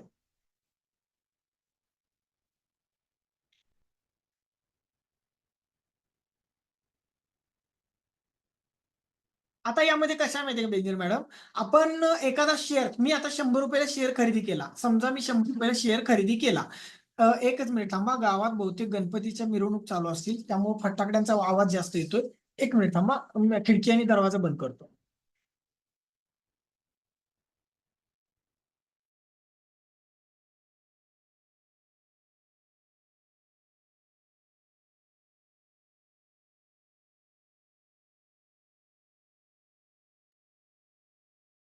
तर तुमचा प्रश्न ठीक आहे. कसं होतं, आता तुम्ही 100 रुपयाला एखादा स्टॉक खरेदी केलेला आहे, त्या कंपनीच जर का ती लॉसमध्ये गेली, एकदम मोठ्या प्रमाणात कंपनी जर का लॉसमध्ये गेली, तर तो शेअर जो आहे तो ऑटोमॅटिकली शेअर पण थोडासा लॉसमध्ये जाणार आहे. म्हणजे तो शेअर 100 रुपयावरून 80 रुपयाला जरी आला, तर 20 रुपये जो पडला शेअर, तेवढा तुमचा लॉस हा 100% होणार आहे. कधीही शेअर मार्केटमध्ये लॉस आणि प्रॉफिट हा तुमच्या हातात नसतो. तुमच्या हातात असतं मला लॉस किती द्यायचा आहे आणि प्रॉफिट किती घ्यायचं आहे.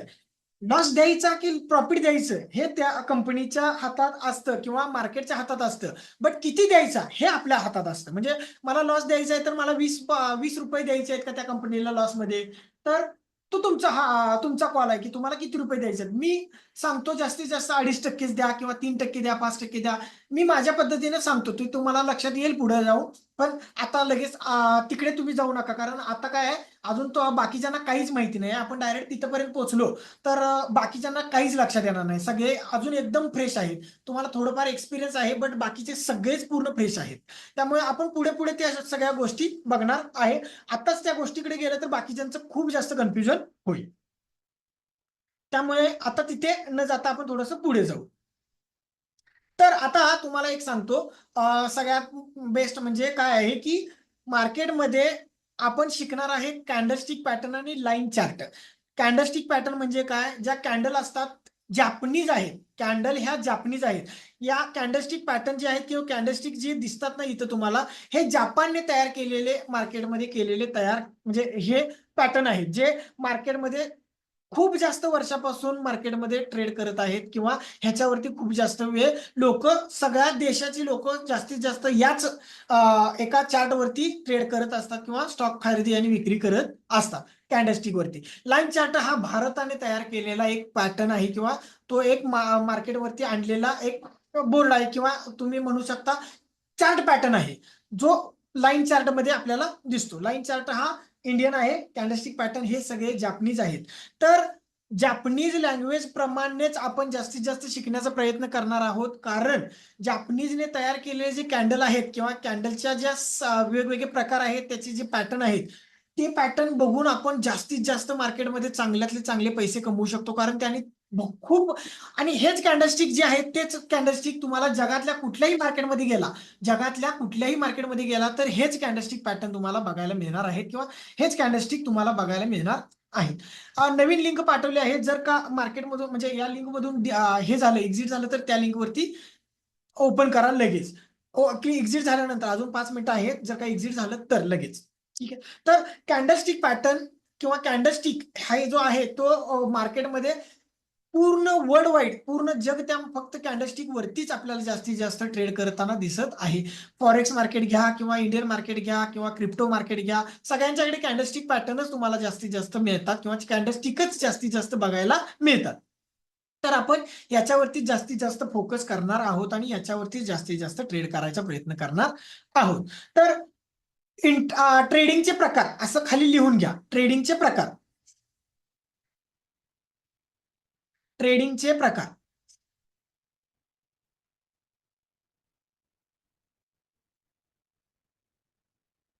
ट्रेडिंगचे प्रकार.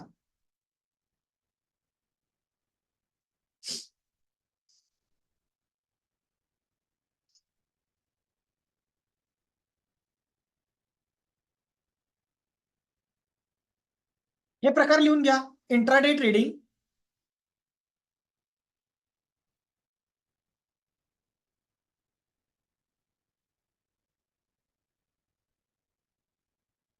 Intraday trading, scalping trading, swing trading आणि लॉंग टर्म ट्रेडिंग. एवढेच लिहून घ्या.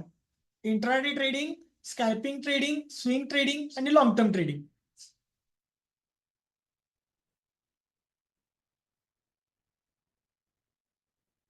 एवढं सगळ्यांनी लिहून घ्या.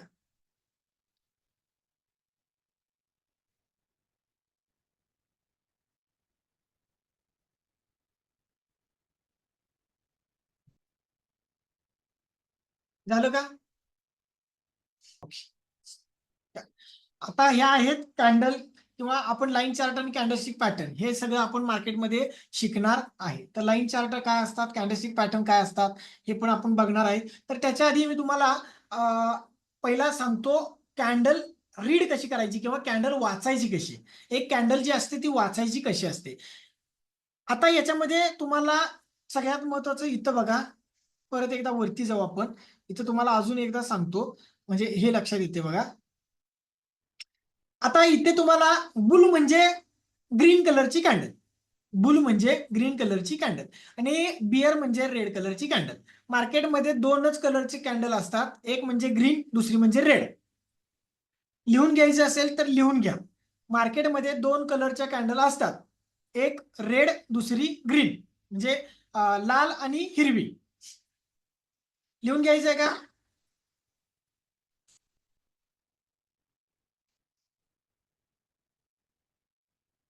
लिहून घ्यायचं का हे? मार्केटमध्ये दोन कलरच्या कॅन्डल असतात. आता खाली लिहून घ्या, काही प्रॉब्लेम नाही.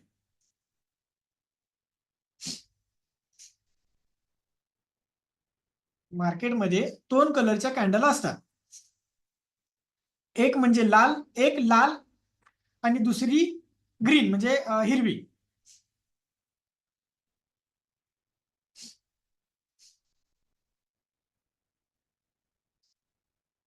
लाल आणि हिरवी. लाल कलर म्हणजे मार्केट खाली पडणार, लाल कलरची कॅन्डल म्हणजे मार्केट खाली पडणार.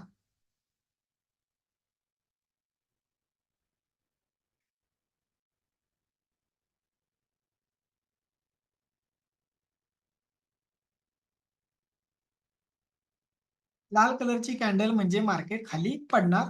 हिरव्या कलरची कॅन्डल म्हणजे मार्केट वरती जाणार.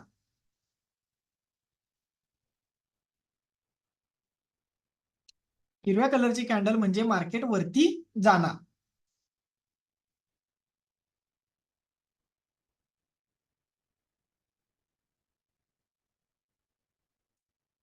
ओके, लक्षात आलं?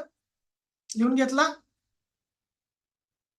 लाल कलरची कॅन्डल म्हणजे मार्केट खाली येणार, हिरव्या कलरची कॅन्डल म्हणजे मार्केट वरती जाणार.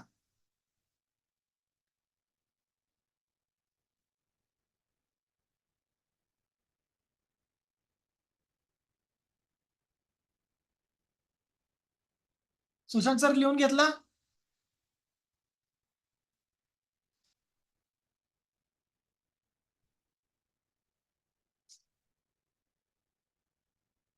तर आता कॅन्डल वाचायची कशी असते, तर कॅन्डल वाचायची म्हणजे काय, तर आता ही ग्रीन कलरची कॅन्डल आहे का, सगळ्यांना दिसते का? ही कलर कुठला आहे याचा? सगळे हा ग्रीन आहे की रेड आहे?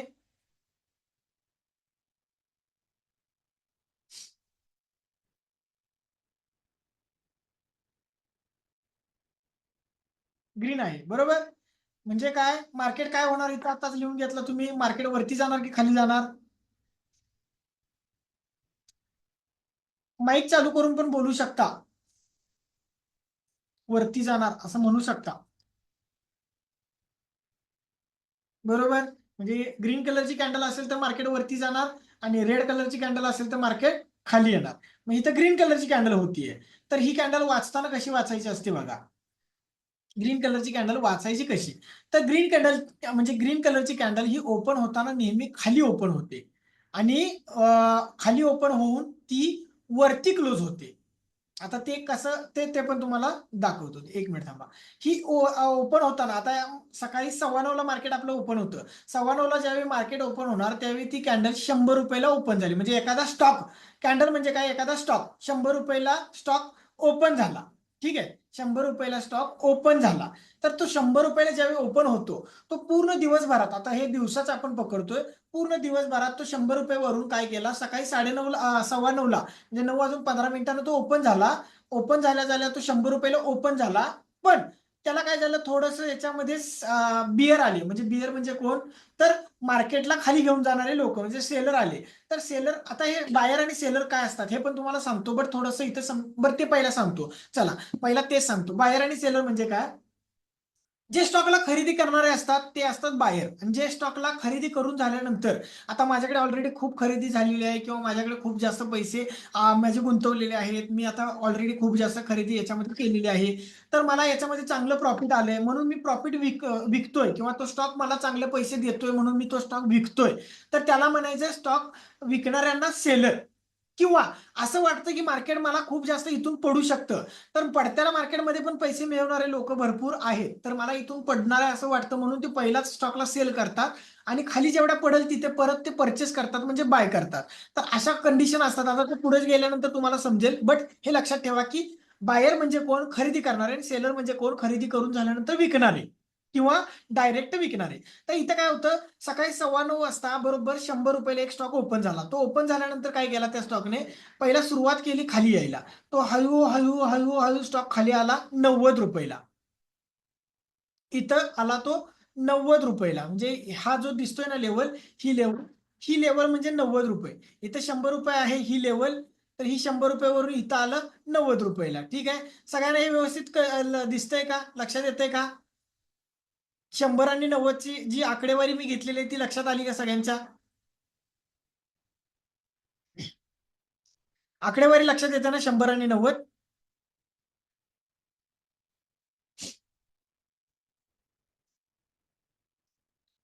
आकडेवारी लक्षात आली का 100 आणि 90ची?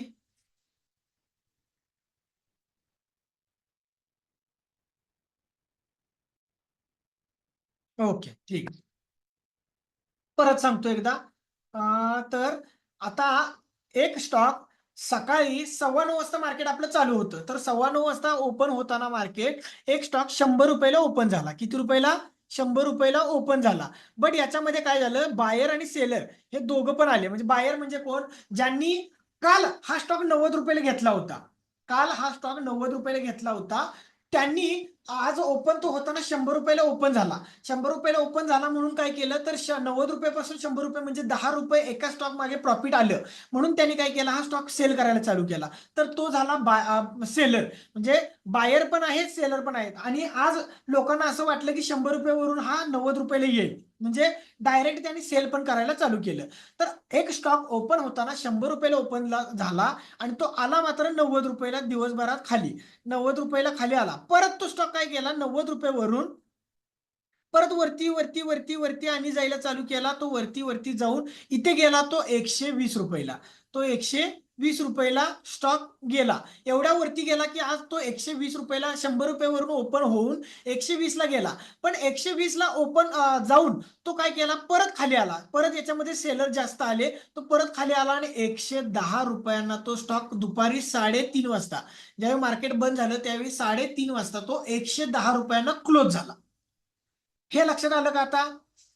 ओपन 100 रुपयाला झाला, खाली 90 रुपयाला आला, वरती 120 ला गेला, परत खाली आला आणि 110 ला क्लोज झाला. आता प्रत्येक वेळी असंच होतं असं नाही. प्रत्येक वेळी होताना वेगवेगळ्या पद्धतीनं ओपन होतात, वेगवेगळ्या पद्धतीनं क्लोज होतात. आता ते कसं होतात तुम्हाला एकदा मी लाईव्ह पण दाखवतो. लाईव्ह दाखवू का सगळ्यांना, कसे ओपन होतात, कुठे ओपन होतात आणि कसे क्लोज होतात? लाईव्ह मध्ये बघायचंय का, म्हणजे लक्षात येईल? ओके, तेजस सर तुम्हाला लाईव्ह मध्ये बघायचंय का? सुशांत सर, बाकीचे कोण कोण आहेत, आपल्याला लाईव्ह मध्ये बघायचंय का कसं ते? प्रांजली मॅडम वगैरे सगळेच? ओके, ठीक आहे. तर लाईव्ह मध्ये आता तुम्हाला एक दाखवतो मी. आता हा जो चार्ट दाखवणार आहे त्याच्याकडे कोणीही जास्त म्हणजे हे इम्प्रेस होऊन जायचं नाही, किती वर चाललंय किती खाली चाललंय असं काय म्हणायचं नाही. हा एक बिटकॉईनचा चार्ट आहे. आज शनिवार आहे, मार्केट बंद आहे आपलं, बट बिटकॉईन हे मार्केट 24 तास 12 महिने चालूच असतं, कधीच त्याला सुट्टी नसते, कधी त्याला बंद नसतं. तर आता इथे तुम्हाला दाखवतो मी. आता ही कॅन्डल कुठली आहे मला जरा व्यवस्थित सगळ्यांनी फक्त कॅन्डलचं नाव सांगा, म्हणजे कुठल्या कलरची कॅन्डल ही दिसत आहे हे पहिला सगळ्यांनी सांगा. ही जी कॅन्डल दिसत आहे कुठल्या कलरची कॅन्डल आहे? ग्रीन आहे की रेड आहे?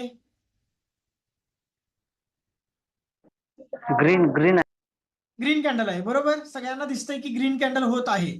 तर ही कॅन्डल ओपन कुठे झाली आहे? ही कॅन्डल ओपन झाली आहे इथं. त्याच्यानंतर ही कॅन्डल कंटिन्युअसली वरती वरती वरती वरती जात आहे. बट ती वरती एवढ्या वरती जाऊन आता इथून थोडंसं परत खाली खाली खाली खाली येत आहे बघा, इथं थांबत आहे. आणि जे वरती करत आहे ना, ही जी वरती आता दोरी तयार केलेली, याला आपण दोरी म्हणू शकतो, याला आपण डोजी म्हणू शकतो. ही जी दिसते याला आपण दोरी किंवा डोजी किंवा शॅडो. शॅडो म्हणजे काय, याचा एक साया म्हणजे काय म्हणतात त्याला, सावली, हे पण आपण याला म्हणू शकतो. तर याला 3 नावं आहेत. तुम्ही कुठलं नाव घेणार? मी याला कायम दोरी किंवा याला असं आपण म्हणतो की शॅडो आहे ही. शॅडो शॅडो किंवा याला अजून एक नाव आहे वीक, जे जॅपनीज लँग्वेज मध्ये याला वीक म्हणतात. वीक म्हणजे ही कॅन्डल आहे आणि ह्या कॅन्डलची ही वीक आहे. ही जी दिसते ना वरची ती वीक आहे. आणि जे ग्रीन मध्ये दिसतंय ना, जे पूर्ण ग्रीन दिसतंय, हे ग्रीन म्हणजे तुमच्यासाठी त्या हिची म्हणजे ही कॅन्डल आहे, या कॅन्डलची ही बॉडी आणि ही आहे ही वीक आहे. आता ते पुढे तिकडे मी दाखवतो तुम्हाला. तर इथे बघा फक्त की कशा पद्धतीने ओपन होत आहे आणि कशा पद्धतीने क्लोज होत आहे. इथे बघा साधारणपणे 38 सेकंद राहिले आहेत ही कॅन्डल क्लोज व्हायला. तर ही कॅन्डल ओपन इथे झालेली आहे. ओपन कितीला झाली बघा, 24,072. 24.72 ला ओपन झाली. बट ती आता खेळते कितीला, 24.74 ला खेळत आहे. एवढ्या वरती थोडंसं गेलेली आहे. पण ती वरती किती वरती जाऊन आलेली आहे ते पण बघा. इथं तुम्हाला साधारणपणे इकडच्या बाजूला ब्लॅक मध्ये दिसते बघा इथं.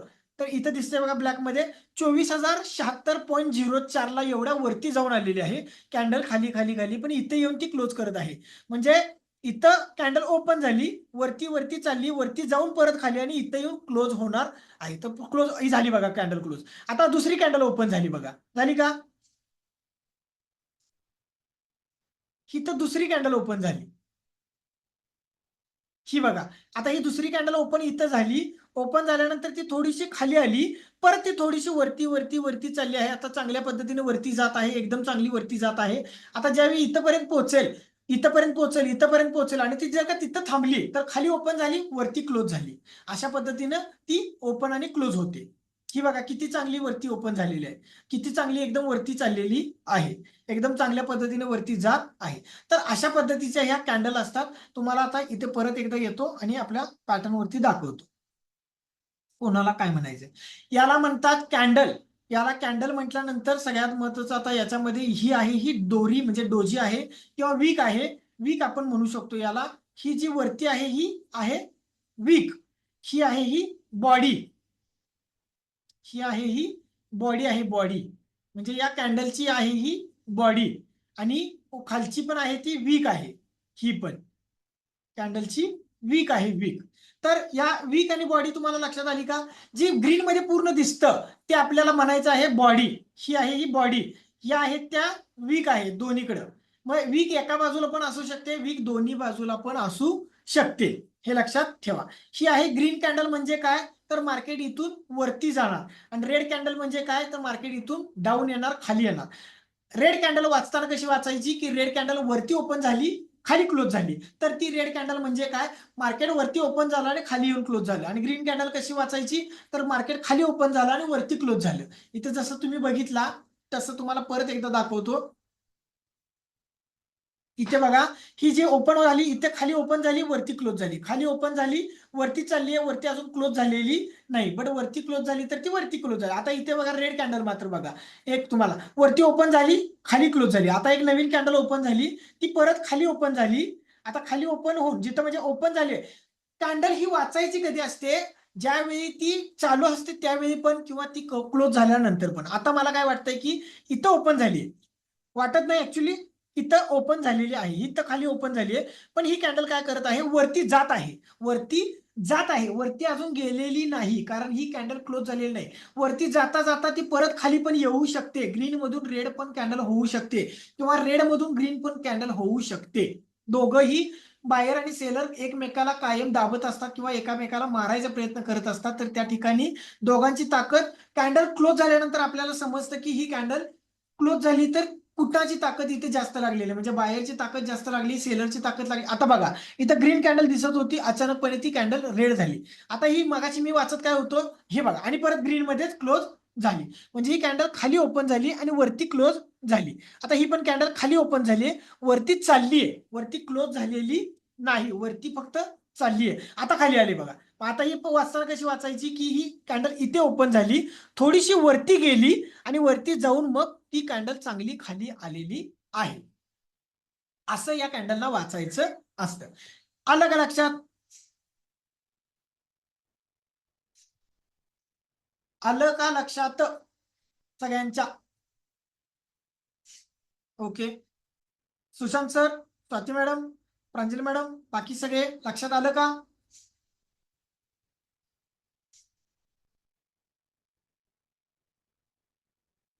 ओके. तर ग्रीन कॅन्डल ही खाली ओपन होते, वरती क्लोज होते. रेड कॅन्डल ही वरती ओपन होते आणि खाली क्लोज होते. अशा वाचायच्या असतात. आता लिहून घ्या थोडस. खाली आपण लिहिलेलं कॅन्डलस्टिक फक्त दोन प्रकारचे असतात, एक रेड आणि एक ग्रीन. तर तिथं आता खाली लिहून घ्या. ग्रीन कॅन्डल खाली ओपन होते, वरती क्लोज होते.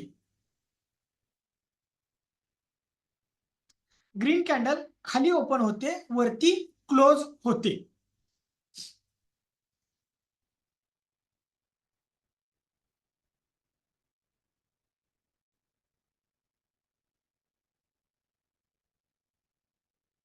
ग्रीन कॅन्डल खाली ओपन होते, वरती जाऊन क्लोज होते.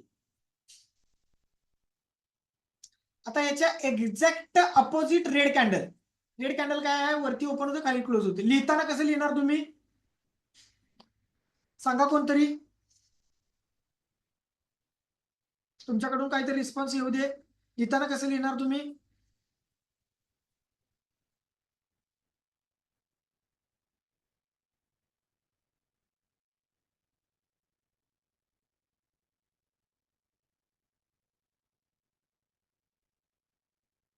बोला बोला, लिहिताना कसं लिहिणार तुम्ही? रेड कॅन्डल बद्दल कसं लिहिणार?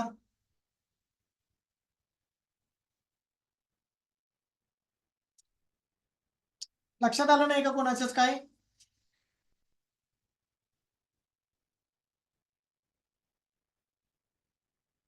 सगळं पहिल्यापासून घेऊया.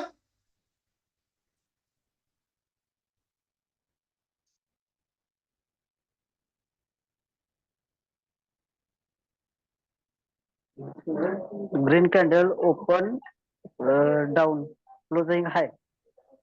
ग्रीन कॅन्डल खाली ओपन होते, वरती क्लोज होते, बरोबर. पण रेड कॅन्डलचं कसं लिहिणार? Red candle open high closing down. Perfect. Red candle वरती ओपन होते आणि खाली क्लोज होते. अशा पद्धतीने लिहिला तरी मराठीमध्ये चालेल.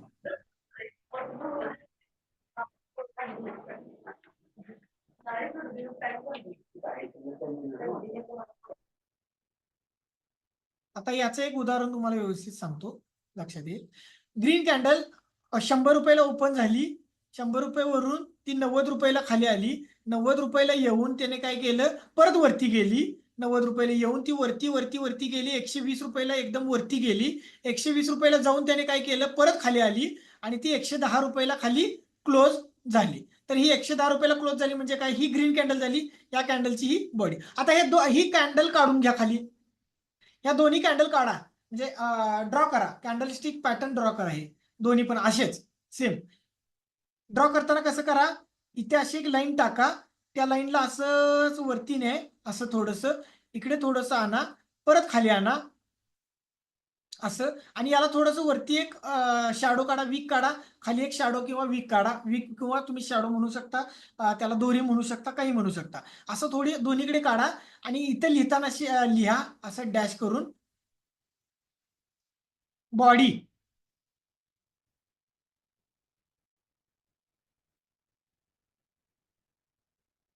त्याला तुम्ही म्हणा बॉडी. याला असं डॅश करा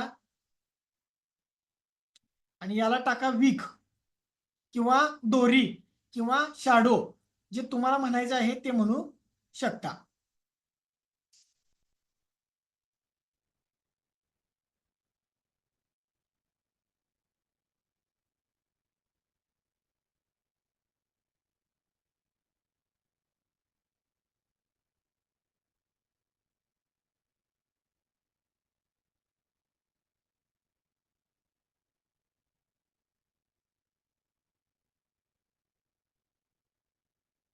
झालं?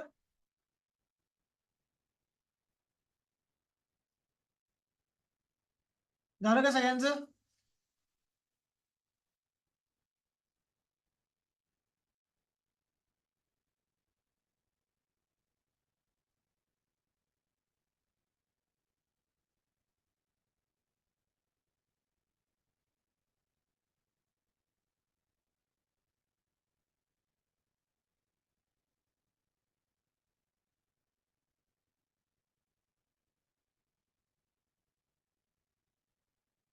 झालं ना?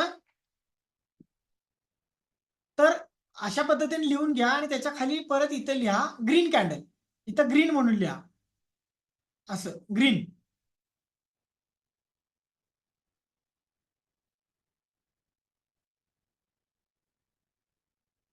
आणि याला लिहा ओपन.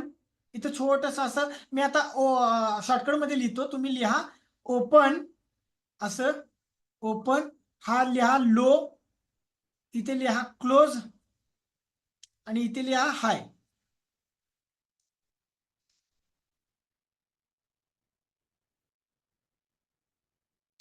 कॅन्डल चार प्रकारेच वाचता येते, ओपन, लो, हाय आणि क्लोज. म्हणजे काय, ओपन झाली तिथून खाली आली म्हणजे लो झाली, तिथून वरती गेली म्हणजे एकदम हाय झाली, आणि तिथून परत येऊन थोडस खाली कुठेतरी क्लोज झाली म्हणजे तिथं मार्केट थांबलं. तर ओपन, लो, हाय, क्लोज असं सगळं त्या कॅन्डलच्या खाली लिहून घ्या. आणि दुसऱ्या बाजूला त्याच्याच जरासं पुढच्या बाजूला म्हणजे थोडीशी जागा ठेवून ही कॅन्डल काढा आणि याला खाली लिहा ग्रीन, सॉरी रेड कॅन्डल. त्याला मात्र असं लिहा वरती ओपन, खाली लो, वरती हाय आणि इथं खाली क्लोज. हाय हा नेहमी वरतीच असतो, ग्रीन असू दे रेड असू दे. हाय हा नेहमी वरतीच असणार आणि लो हा नेहमी खालीच असणार. मग ती कॅन्डल ग्रीन असो किंवा रेड असो, त्या कॅन्डलला लो आणि हाय, लो आणि हाय हे दोन्ही सेमच असणार, फक्त ओपन आणि क्लोज मात्र बदलणार. ग्रीन कॅन्डलचा ओपन खाली असणार, वरती क्लोज असणार. आणि रेड कॅन्डलचा ओपन वरती असणार आणि खाली क्लोज असणार.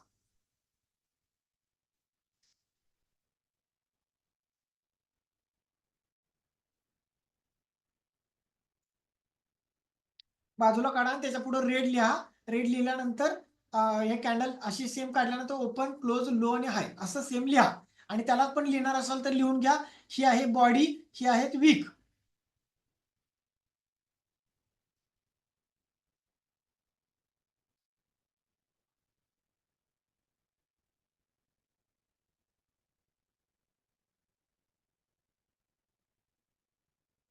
झालं?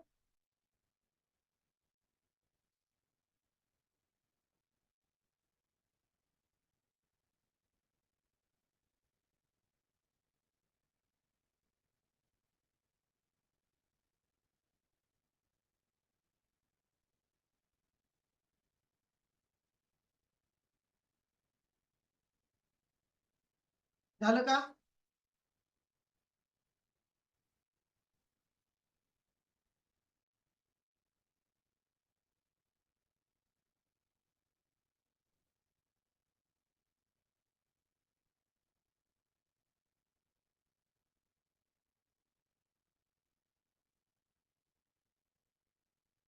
दोन्ही कॅन्डल काढून घेतल्या ना सगळ्यांनी?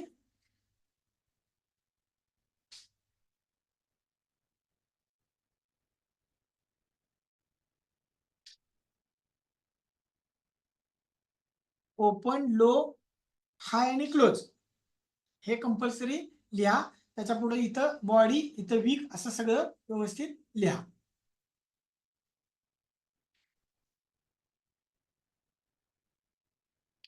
एकदम बेसिक पासून सुरुवात करतोय आपण, एकदम बेसिक पासून. म्हणजे ज्याला काहीच माहिती नाही त्यांना लक्षात यायसाठी आपण हे एकदम बेसिक पासून सुरुवात करत आहे.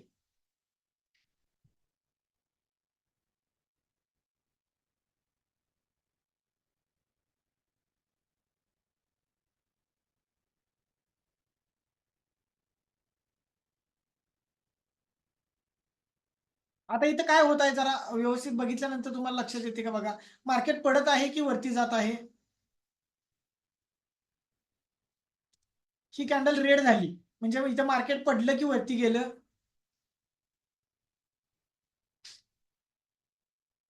जरा रिप्लाय द्या प्रत्येकाने. डाऊन आलेला आहे. तेजस सर बरोबर आहे. तुमचं म्हणणं काय आहे? स्वाती मॅडम वगैरे बाकीचे रिप्लाय द्या.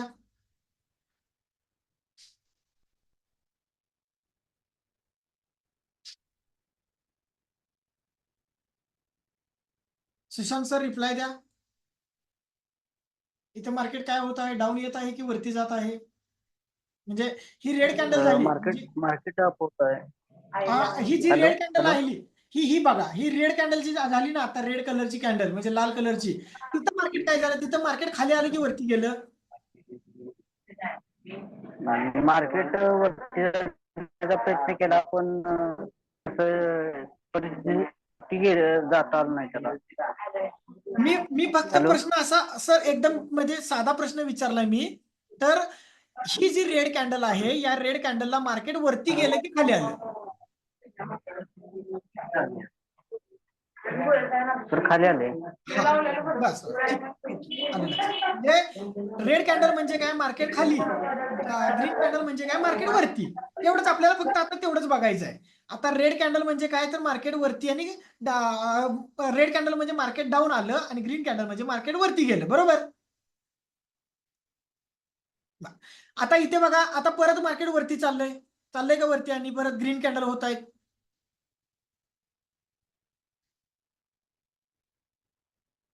कंटिन्यू मार्केट वरती चाललेलं आहे बघा. यस, परत वरती चाललेलं आहे मार्केट चांगल्या पद्धतीनं.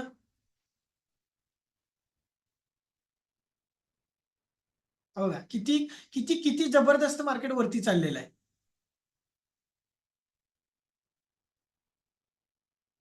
यालाच आपण म्हणतो काय? Market down. आता हे बघा, पुढचीच कॅन्डल डायरेक्ट डाऊन आली म्हणजे मार्केट खाली पडायला चालू झालं. तर ही एवढ्या खूप फास्ट मध्ये मुवमेंट जी होत असते, ही आता टाइम फ्रेम आहेत वेगवेगळ्या. आपण 1 डेच्या टाइम प्रमाणे बघितलं, म्हणजे एका दिवसाच्या ह्याच्या प्रमाणे बघितलं, तर ह्याचं जर का बघतोय आपण, तर इथे काय होतंय सांगा. आता मार्केट तुम्हाला लक्षात तर आले वाचायची कशी कॅन्डल. तर कॅन्डल वाचायची कशी हे तुम्हाला लक्षात आलं असेल तर थोडंसं इथे सांगा मला की वाचायची कशी. दिसतंय का बघा सगळ्यांना? व्यवस्थित झूम करतोय.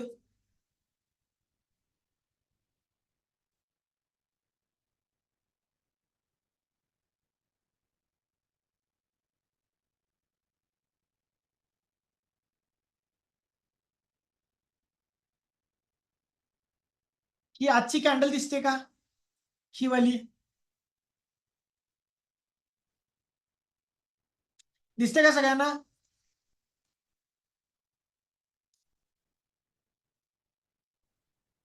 ही जी आहे ती कॅन्डल दिसते ना? होय. दिसते ना? ओके, चलो थांबा. आता ह्या ज्या आहेत, इथून बघा, इथून असे खाली लाईन दिसते बघा, तुम्हाला रेस दिसते. दिसते ही रेस दिसते सगळ्यांना? होय. ओके. आणि ही वरती पण असेल, वरची पण दिसते का?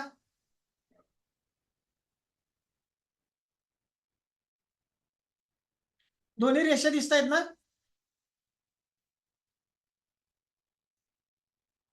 ओके. तर ह्या होय. रेषा, या रेषांना आता आपण काय म्हणून घेतलं किंवा काय समजलं आता? रेषा म्हणजे काय? यांना आपण काय म्हणतोय? वीक. वीक. वीक. परफेक्ट. आणि ही काय असणार आहे? जी आता होत बनत आहे ग्रीन, ती काय बनत आहे? बॉडी. बॉडी. Perfect perfect. म्हणजे ग्रीन कलर होत आहे. तर आता ही वाचताना कशी वाचणार तुम्ही? आता ही कॅन्डल कुठे ओपन झाली असेल? ग्रीन कलरची कॅन्डल कुठे ओपन होते? खाली. खाली. आणि क्लोज कुठे होणार? वरती. वरती. आणि रेड कलरची कॅन्डल असेल तर वरती ओपन होणार आणि खाली क्लोज होणार. जशी ही कॅन्डल आहे, ही जी मागची कॅन्डल दिसते, ही वरती ओपन झाली आणि खाली क्लोज झाली, म्हणजे ही बिअर मार्केट, म्हणजे काय म्हणतात त्याला, डाऊन मार्केटमध्ये ही कॅन्डल आली. आणि ही कॅन्डल आहे ती मार्केट वरती जाण्याची कॅन्डल आहे. तर अशा पद्धतीने आपल्याला डेलीचं वर्क किंवा आपल्याला शेअर मार्केट समजून घ्यायचं आहे. तर हे लक्षात आलं का सगळ्यांच्या व्यवस्थित?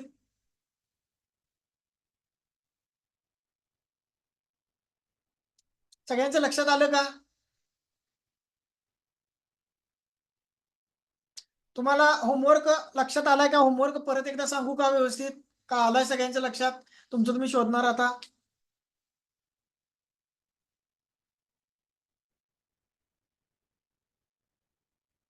होमवर्क परत एकदा सांगतो. Nifty auto sector stock list असं तुम्हाला क्रोम वरती किंवा गुगल वरती जे काय असेल ते तुमच्याकडे पीसी असेल पीसी वरती, मोबाईल असेल मोबाईलमध्ये सर्च करायचं आहे. सर्च केल्यानंतर तिथे तुम्हाला असं लिहायचं आहे, Tata Motors, Eicher motor, TVS motor, Ashok Leyland, Bharat forge असे कमीत कमी 5 स्टॉक्स त्याच्या खाली लिहायचे आहेत. त्याच्या समोर परत लिहा दुसरं सेक्टर, ते सेक्टर झाल्यानंतर तिसरं सेक्टर त्याच्या खाली लिहा, चौथं सेक्टर त्याच्या बाजूला लिहा, 5वं सेक्टर त्याच्या खाली लिहा, 6वं सेक्टर त्याच्या बाजूला लिहा. असे सगळे सेक्टर लिहायचे. सेक्टरचा सगळ्यांनी फोटो घेतला का? नसेल तर परत एकदा घ्या. मी तो फोटो पाठवतोच आपल्याला, बट तरी पण स्क्रीनशॉट मारून ठेवा. याचा स्क्रीनशॉट सगळ्यांनी घ्या.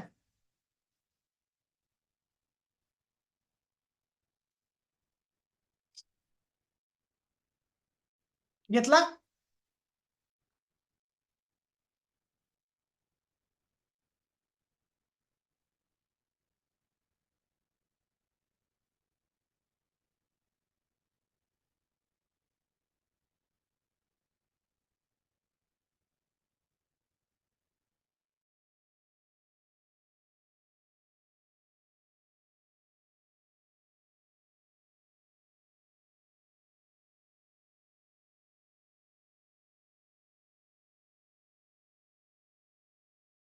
घेतला का सगळ्यांनी स्क्रीनशॉट?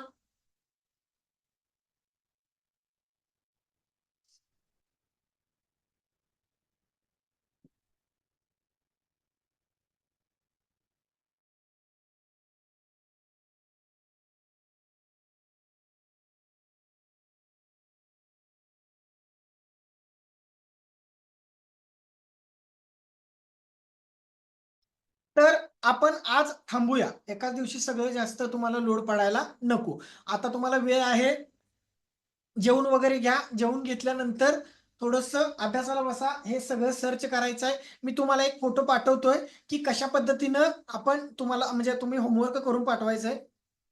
एकच जस्ट मिनिट थांबा. मागच्या वेळी मला लोकांनी जे पाठवलेला क्लासमधल्या सगळ्यांनी स्टुडंटनी त्यांचाच फोटो कोणाचा तरी एकाचा तुम्हाला पाठवतो. तो फोटो तुम्हाला बघितल्यानंतर लक्षात येईल कशा पद्धतीने तुम्हाला पाठवायचे आहेत. म्हणजे ते बघितल्यानंतर तुमच्या लक्षात आलं तर बेस्ट राहील की या पद्धतीने तुम्हाला पाठवायचं आहे. चला एकच मिनिट थांबा. एकच मिनिट.